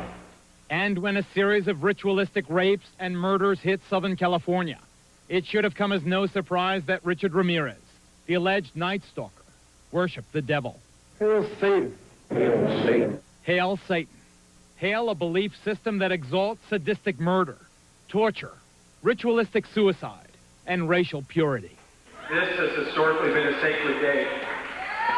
a day of purification, a day of hell and fury. We mourn not its victims, we honor its victors. In closing, I would remind those here that murder is the predator's prerogative, and there is no birth without blood. Berkowitz, Lucas, Ramirez, and Manson are the all-stars in the halls of infamy. But the vast majority of these ritual murders are not the work of the celebrated psychopaths. There are literally hundreds of cases most of us have never heard of. Like this satanic murder in Denver, Colorado, where the victim was handcuffed, chained, and slaughtered. Authorities claim that before he died, the victim participated in drinking his own blood. Or this diabolical example in the city by the bay. Here in a rundown San Francisco neighborhood far from the tourist attractions and the Golden Gate Bridge, a satanic cult committed crimes of incredible brutality. This is the story of that cult and of its leader, a devil-worshipping murderer named Clifford St. Joseph. The body was tucked underneath the front wheels on the curb side, wrapped in yellow blankets and tied with guitar string. What was the condition of the body when you found it? It had a number of unusual wounds on it. One of the most unusual things was a design carved into the chest of the individual. And once we examined it more closely, it was an upside-down pentagram. The Devil's Pentagram, the inverted five-pointed star found on the unidentified corpse of St. Joseph's victim, is apparently the principal signature of Satanists. Like a recurring nightmare, it shows up at crime scenes and in their graffiti everywhere. At St. Joseph's apartment, where this grisly murder was committed, I talked to Ed, a fringe member of the cult, and the state star witness. What was going on in this apartment? They asked me if I had ever thought about killing somebody just to watch them die, and they asked me if I would like to join a satanic cult. Ritual crime was apparently a regular occurrence at this apartment. In this case of torture and murder, the victim has never been identified. For purposes of this case, he was called John Doe number 60. The first cut would be to the lips. That sealed the person's mouth for all eternity. They also poured wax, I guess, in the eyes, and that sealed their eyes for all eternity. They did much more to John Doe number 60, but we'll spare you the details. Caught and convicted of murder, kidnapping, and ritual abuse, St. Joseph and another cult member are currently serving long prison sentences. Ed remains free, although he claims only to have been a reluctant participant in the murder of John Doe 60. He does admit bringing a teenager here to be chained up and ritualistically abused. How can you say you have no guilt when you bring a 17-year-old kid in here, you help shackle him to a radiator, and then participate in his torture and sexual abuse? Well, I never participated in torture, and no torture was allowed of him. You were having sex with a kid who's chained up. What are you talking about? Well, Ricky, first of all, likes that type of sex. What was going on here is a nightmare. Yes, it is. Yes, it is a nightmare. Are there devil worshippers, are there murderers involved in this particular case still at large? In this particular case, yes. We do know we've had one person identified, other man identified, who was present during this particular homicide. Do you think that this ritualistic stuff is spreading? It's all over the United States and probably all over the world, because it's just something that people are experimenting with now.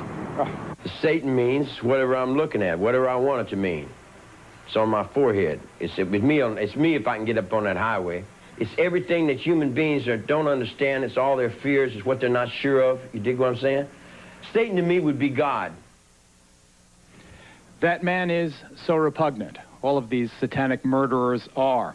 The acts that they have been convicted of committing are so horrible that the question could fairly be raised again, why are we doing this broadcast? We are doing it, ladies and gentlemen, because it's our feeling that these cases are too often overlooked, too often underreported. We think that there is a widespread problem here that you deserve, that you need to know about. Joining us right now via satellite, we have another convicted satanic murderer. His name is Charles Gervais. He is currently serving a life sentence in Angola Penitentiary in Louisiana. Mr. Gervais, why, in Satan's name, did you hammer and strangle to death an innocent person? Did you really think, sir, that they were going to give you 10,000 souls, this devil? Well, Raldo, I can't talk about my case. Get to the point about Satanism, Charlie. Okay. There's a lot of confusion in it, and it's mostly people that really don't understand. Listen, what about this 10,000 souls, Buster? That's what I want to know about. Well, that's what I've got into Satanism for. Why? Why? Because it possessed power. Where were you going to get this power? Where were you going to use this power? In hell. In hell. You're going to kill a person on earth to get the power of 10,000 souls in hell? Are you sick? Nope. Why aren't you condemned to die? Why aren't I? Yeah. Did you use Satanism as a defense? Yes. Ted Gunderson, FBI veteran, former head of the regional office in Los Angeles. Is there a network of these satanic murderers in this country, do you allege?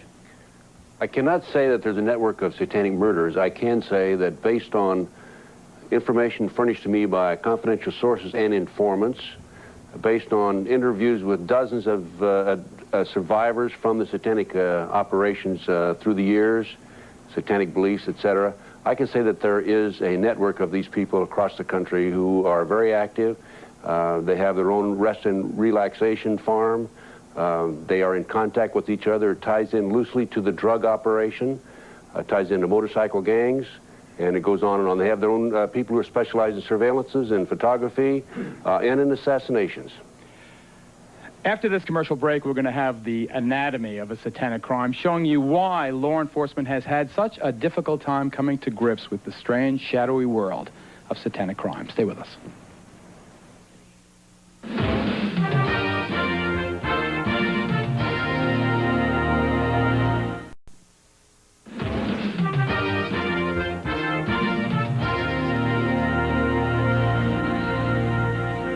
One reason we think you haven't heard more about them is that many satanic crimes are simply not recognized as such. Take a look at this report, please. These ritualistic crimes are everywhere, and yet in most communities they are either overlooked or underreported. There's an example going on right now here in Kansas City that tells us why. In this house, in a quiet residential neighborhood, a series of brutally violent, horrible crimes have been committed, and yet the police and prosecutor in this town seem either unable or unwilling to draw the obvious connection between what happened here and Satanism. All I know is the whole thing was evil. This 22-year-old, call him Jay, escaped from the House of Horrors wearing only a dog collar. For 4 days, he had been ritualistically tortured by a man named Bob Burdella. He took the transformer and hooked it to my genitals and stepped back and took pictures while I'm flopping around. What a sick dog. It seemed to never end, you know. After Jay escaped through a window by burning the ropes that bound him to the bed, the police arrested Burdella. When they searched his home, they found over 250 photographs of young men, including Jay, in the process of being tortured, in some cases fatally. Hidden in the walls of the home, they also found a human skull. He had pictures of guys that he had did things to. Kids tied up and with marks on them and things. Apparently, Burdella would pick up young men, usually hustlers like Joe, many of them runaways who cluster in Kansas City Strip. I need $25 and you For a small amount of money, these kids go anywhere to do anything with anyone. Unfortunately, some went home with Burdella, whose involvement with devil worship was easily apparent. There was, for example, a satanic symbol on the outside wall of his house. His business card seemed straight from hell, and he ran this macabre shop of horrors, possibly stocking it with his own unique hobby. By agreement with the district attorney, Burdella was allowed to plead to 1 count of murder. He received a life sentence, but many people in this community are outraged that the investigation went no further. Did the police pursue these allegations of satanic involvement? The police department, it's my understanding, called in some people who knew about witchcraft to talk to them about that. That particular aspect of the case basically went nowhere. County legislator Carol Cole disagrees. Why do you think there is no attention being paid to that ritual aspect of this case? You're in the heart of America, the Bible Belt, and we hate to think that people like that live next door to us. We're turning our backs on acting like it doesn't happen. We're putting our hands over our eyes as if it didn't occur here, that it was just a murder. This is Detective Lee Orr of the neighboring Kansas City, Kansas Police Department. Do you believe there is a satanic aspect to these horrible crimes? Yes, I'm sure there is, yes. We've also had contact with people that have come out of the occult, Satan worship, who have definitely made statements, and who I've interviewed, that state that Mr. Brodella was involved at a higher level than most in the occult. If these allegations exist, as we merit to you that they do, isn't it reasonable that if you pursued them with vigor, you might find evidence that could pin more of these crimes on this man, that might help solve some of the cases of missing children and missing young adults that you have in this and surrounding communities? There isn't any question that if there are people who have information about him being involved in witchcraft or Satanism, and that information has not been given to us, that we would love to have it because it would be further leads that we could follow. Here perhaps are some leads for investigators to follow. Item. Police reports obtained by us show local authorities have long been aware that devil worshippers were conducting large-scale ceremonies in the Kansas City area. Item. This young man says he was an eyewitness to a sexual orgy at Brodella's house, one with heavy satanic overtones. And item. This woman claims she met Brodella through her former husband, a high priest in a local satanic cult. We were at a meeting in the area, and he was up on the platform in a throne, which symbolizes that that sacrifice at that particular meeting was for him, was done for him. So he was in an exalted position. He was a VIP. Yes, he was. What happened there at that ceremony? There was a young man killed, a young boy. He was 16 years old. Did you ever tell the police about any of this? No, I didn't. Why? People don't believe you when you talk about these things. People just do not believe these things happen. Remember, aside from the torture and sodomy of Jay, who escaped, Brodella has pled guilty to just one murder, a runaway whose skull was found inside his house. A second murder charge is pending. Yet police sources tell us Brodella is suspected in at least 7 homicides. When they excavated his backyard, they found remains of 3 people. Paul Howell believes his missing 19-year-old son was among them. They found a head right up here, I believe. A skull? A skull right up in this area somewhere. It is one thing for law enforcement to be uninformed. It's quite another, though, for them to refuse to follow known leads. Paul Howell alleges they did exactly that, with the information he provided from his own investigation. For 3 years, he says, he begged them to investigate Brodella's suspected connection with his boy's disappearance. I dug through it trash and found different things. At one time, I thought it was dog remains. Later on, after the investigation, the police come in. 3 years later, I found out that this is the way they said Bob disposed of some of the waste of the human remains. He put them in dog food bags and set them out in the trash. What must it be like to a father to think that his own son was disposed of in pieces in someone's garbage? It's just very upsetting, naturally, and want to get even. You want to find everybody that's involved beside Bob and hope that it don't happen to anybody else's kids. It apparently also happened to Harriet's kid, Bonnie's husband, James, who disappeared in 1985. When James first disappeared even, we begged him to do something to go in Brodella's house to get a search warrant for any reason to try to find my son in there, because it had been told to us that he was possibly chained up in the house in there. Photographs of James' tortured, apparently murdered body were among those seized by police. Will you charge Brodella with the murder of James Ferris? That is not something that I can tell you yes or no.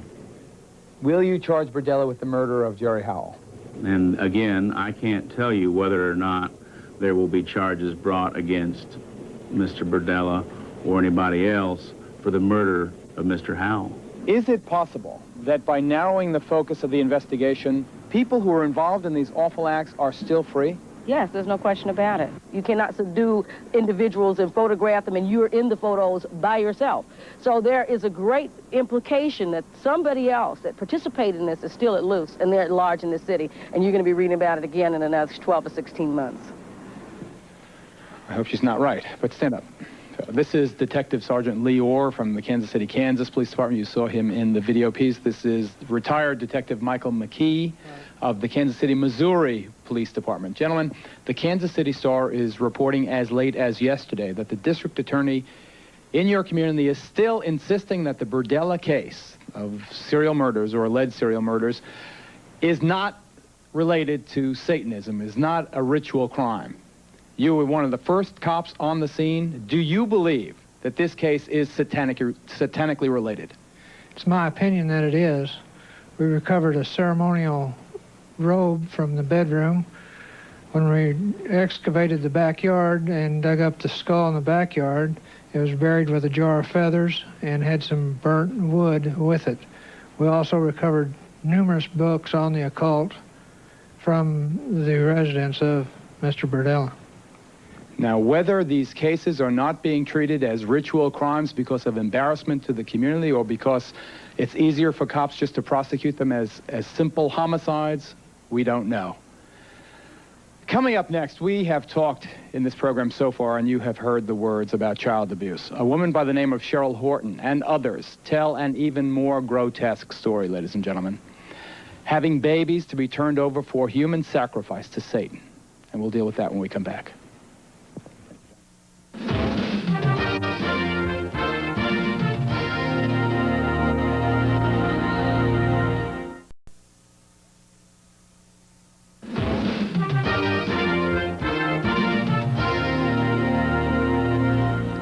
I think sometimes that, ironically, on television, when you give a disclaimer, it has exactly the opposite to the intended effect, and more people tune in than tune out. I'm going to say this as straight as I possibly can. I am begging you, if you're a parent and you've got kids there, that this subject is just too upsetting for your young children. Please get them out of the room or change the station. We urge you to exercise parental discretion. It has been established, as you have already seen on this program, in courts of law now, that human sacrifice is sometimes an element in rituals performed by people calling themselves Satanists. There is no longer any doubt about that, though just how often it actually is done is obviously impossible to know. The ideal sacrifice, we are told, apparently requires babies. And there are those people in satanic sex, including mothers who have belonged, who tell of babies being bred for sacrifice. Take a look, please. Read what they do, Guy. They use blood in their rituals, and the blood that has the most power is baby's blood. In the classic horror film Rosemary's Baby, Mia Farrow is drawn into the clutches of a satanic cult and is married to the devil. This is no dream. This is really happening. She conceives the Antichrist, providing the group with a living symbol of Satan to be worshipped and adored. God is dead! Satan lives! As sickening and unbelievable as it sounds, bearing children for use in satanic rituals may really be happening. My daughter, who I named Wendy, was sacrificed at birth with an upside-down cross and then taken outside and buried. My son, they kept and let live till 2 years old, and then he was sacrificed. Michael and I had a son, and he was dedicated to Satan at birth, and at 6 months of age, he was sacrificed to Satan. It is most common for the heart to be taken from the child and offered to Satan. These women say they speak from personal experience. They claim to be breeders, forced by covens to bear children, both as a way for the cults to get new members and to find fresh victims for ritual murder. Did you give birth to infants who were sacrificed? My first two.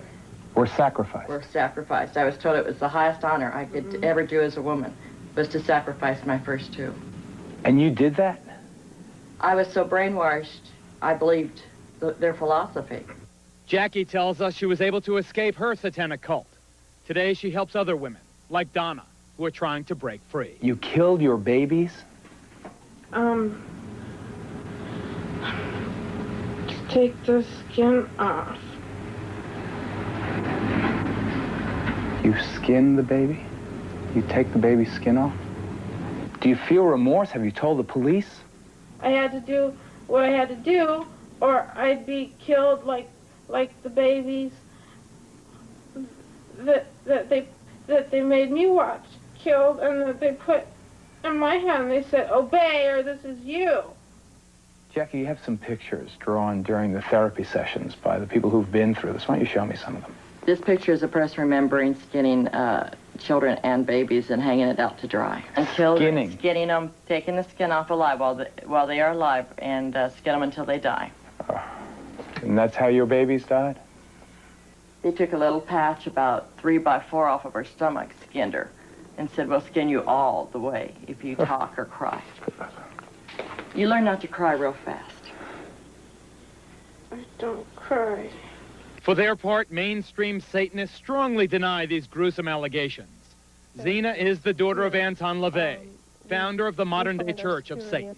That's a popular misconception, too, is that children are sacrificed at the altar, or that animals are used for sacrifices. And it's a horrible, horrible misconception. This is real hard for the police because they can never find proof, and that's because the bodies are sometimes consumed for communion, sometimes burnt, sometimes put in concrete. For proof, the women offered a few grisly photos. But as the Satanists are quick to point out, the images of death and decay are impossible to verify. These middle-class housewives that are worried that we want to abduct their children are barking at the wrong tree, because we wouldn't want anything to do with their whole mediocre and corrupt lifestyle. Because the charges are so bizarre, most mental health professionals distance themselves from the entire area of Satanism. But here in Denver, Colorado, the Bethesda Psychiatric Institute has become the first in the country to devote an entire department to treating the victims of ritual crime. Can we believe these stories of sacrifice? I believe we need to believe them. They sound bizarre. They sound beyond the capacity of human beings. But the stories we receive are tremendously consistent. Is this an epidemic? I believe involvement in Satanism is increasing. I believe it is present in many communities around our country, and I believe it demands our attention. But somebody is apparently trying to discourage scrutiny. We've talked to therapists who treat ritual abuse victims, and they tell us of the threats they've received.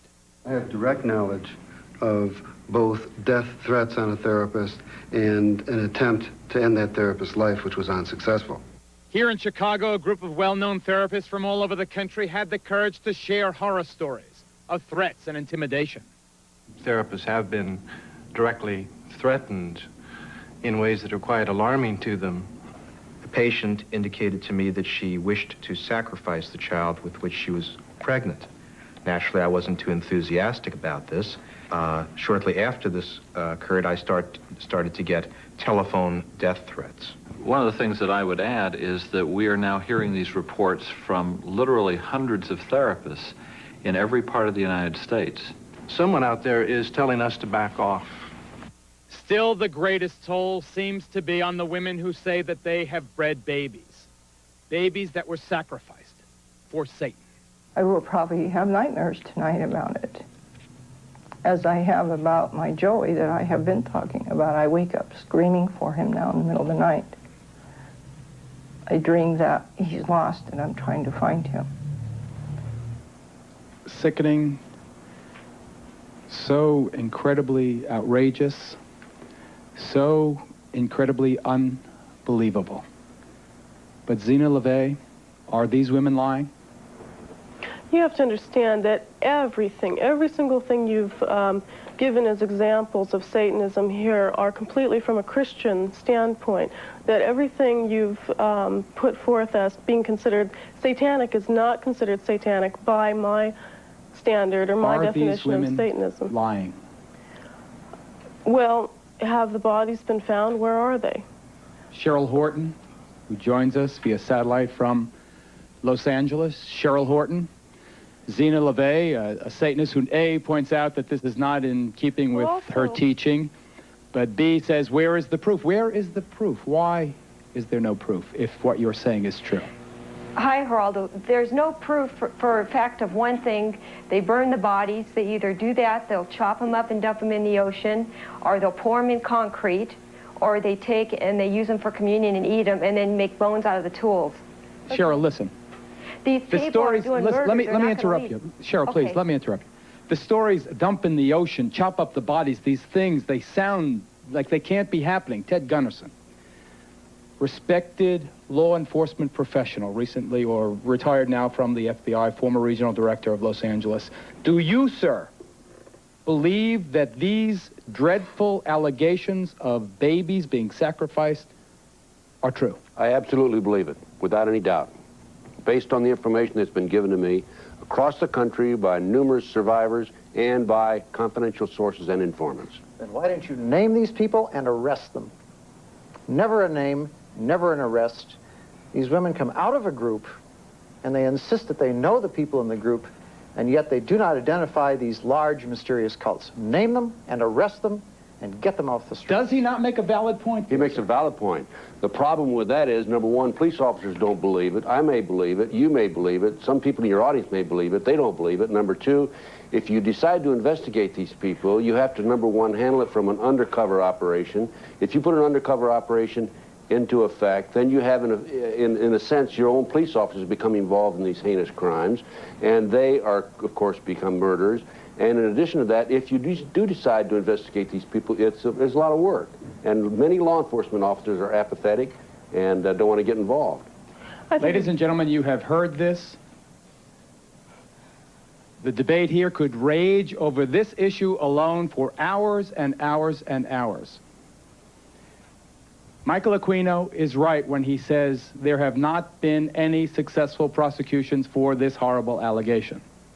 Ted Gunderson is a sincere man with a good reputation who says that there are difficulties in the prosecution. Still, the point is it has never been proven in a court of law. Obviously, it needs more investigation, but if these things are happening, then there should be a national task force of federal and state and local cops working together to prove or disprove. Because this is just unacceptable, this impasse. Coming up, we're going to have warning signs you should watch for, parents, and all of our guests will be available for a final discussion about Satanism after this break.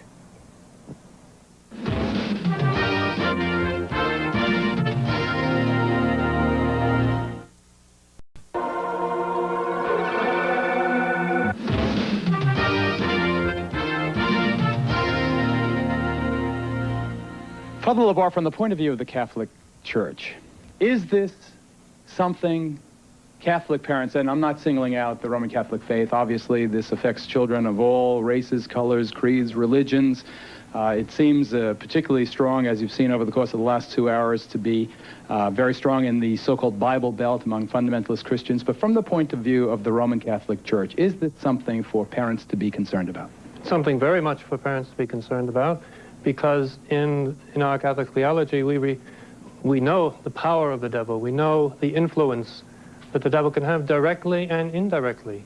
And whether you want to deny it, as the Church of Satan people want to do, or call it by another name, it doesn't matter. It's the power of evil, the force of evil, and it's that thing which disrupts ordinary human life, which, as we've seen happening so often. So it is necessary for parents to beware and be Dr. careful. Aquino, is it the force of evil? Does it disrupt? Is it a force for everything negative? Well, if you're talking about Satanism as legitimate Satanists define it, absolutely not. It is ethical, it is above ground, it is positive. If you are talking about the devil as it is defined by religions such as Father LeBar's, then it is, in fact, a symbol of degenerate behavior, and this is part of our problem tonight. Should we have warnings, sir, the way we do on cigarette packs, for people coming into your houses of worship? Warning, this sect may be dangerous to your health and the health of the people you know. No, because in the case of the Temple of Set and the Church of Satan, we have not had any problems with criminal behavior. Among and yet other when you things, hear story after story after story of people committing these wretched crimes, these violent crimes in the devil's name, you find one common thread to that, that all these people that you've shown tonight come from a background in which their moral instruction has been from a religious tradition other than ours. It may be Father Labar's, it may be some other mainstream one, but it is not that of Satanism. Sean Sellers, condemned to die by lethal injection because of the murder of your mother, your stepfather, and a convenience store clerk. You've heard the Satanists say that it is not the teaching that is wrong, it is the person that's wrong. Are you using Satanism as a cover for your violence? No, I'm not. I've heard quite a few, well, I can call them as lies on the show right now. I've heard Dr. Aquino say that Satanism is not, or the ideals that we're talking about here are not Satanism. That is because Satanists believe that good is evil and evil is good. And so, of course, they're not the ideals that he believes in. He believes that evil is good. That is what I believed in. I heard him say that the Satanic Bible is not to be taken literally. But I talked to a 16-year-old boy yesterday who takes the Satanic Bible literally. I've been working with a lot of ministries around the United States trying to get and help people get out of the occult. He takes the Satanic Bible literally. I took it literally. A lot of people are taking the Satanic Bible literally. And I heard Anton LaVey's daughter say that these babies who are being sacrificed, you know, it's not Satanism. Or she wouldn't answer to saying that it was. The fact of the matter is that kids are abducted, teenagers are drawn into the occult, and a lot of them are being used for occult sacrifices. And there's been so much on the show that you've shown so much pain and blood and all this other gore and stuff, but you really haven't shown how to get out of the occult for those who want to get out. There is, let me tell you a story about a friend of mine. Tell it briefly, Sean. Go ahead. Just give me 1.5 minutes. Go ahead. Her name is, well, anyway, she works with the Watch Network in Texas, and she told me that a lady called her and said, my daughter's involved in Satanism and I want her to get out, but I don't want her to become some kind of Jesus freak or anything like that. Sue told her, I'm sorry, I can't help you. A month later, the girl was living with her aunt and uncle because her mother was in an insane asylum and she was threatening to kill her aunt and uncle. What's your point, Sean? She destroyed 3 lives, her mother's, herself, and her aunt and uncle's, because she didn't want her mother didn't want her to become a Jesus freak. I want to tell you right now, there is no other way out of Satanism except through Jesus Christ. Do you believe in the devil to this day? I believe in the devil, but I don't worship the devil. I'm a Christian. I stand up boldly and proudly and proclaim my faith in Jesus. I'm telling you, there is no way out of Satanism except through Christ. Do you feel a sense of frustration that people don't believe you when you talk about what happened to your daughter? Yes, I do. The problem with this whole issue is that because the crimes are so heinous, that people don't want to believe that an adult would do this to a child. And I don't know about the Church of Satan or the Temple of Set. I can't say that they had anything to do with what happened to my child. But if you look at a child's behavior, a child who's been ritually abused, there is no way that you can say that these things that they're talking about didn't happen to them. From the nightmares, to the running around the room when they disclose, to the latching on, to the crying and saying, Mommy, Mommy, Mommy, don't go out, because if you go out, they're going to kill you. Threats, intimidation, fear. That's how this happened to my child and children all across the country. And it may have nothing to do with Dr. Aquino or Miss LaVey. All I know is what's happening to kids all over the country. They're being ritually abused. I don't know who's behind it, but it's happening. And parents have to be aware that children are not lying. Police officers have to listen to children. Listen to what they're saying and look at their behavior, because a child cannot talk like you and I, who's been ritually abused. We'll be right back.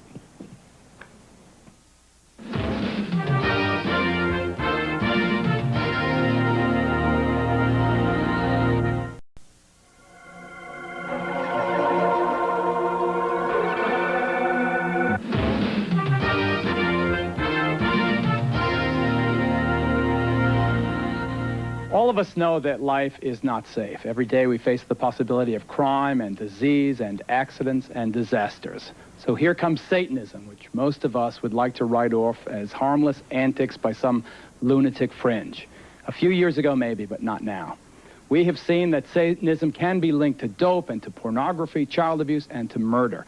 It has led seemingly normal teenagers into monstrous behavior. They preach mysticism. Other people, however, practice evil. And that is why we brought you this report tonight. I'd like to thank all of our guests, especially those we did not have a chance to get to. I'm Geraldo Rivera, ladies and gentlemen. Thank you very much for watching. We'll see you next time. Good night. I wish I had listened to the music. I wish I had thrown it out. I wish I had gone to school and talked to him. Talk to his friends' mothers. Maybe they saw some things that I didn't see. Maybe if we put them together, we could have come up with something. I don't know, but I just think setting back and assuming that this is a teenager's life, when you see things like that, I know for a fact is wrong. I think that my son believed in Satan. In fact, he has said to me that he did believe in Satan. He believed in the power of Satan. He believed if he served Satan, that Satan would give him something in return for his servitude. It's all false, man. It just leads to your own destruction. Look where I'm at, look at my sentence. I mean, I'm in jail with life without parole.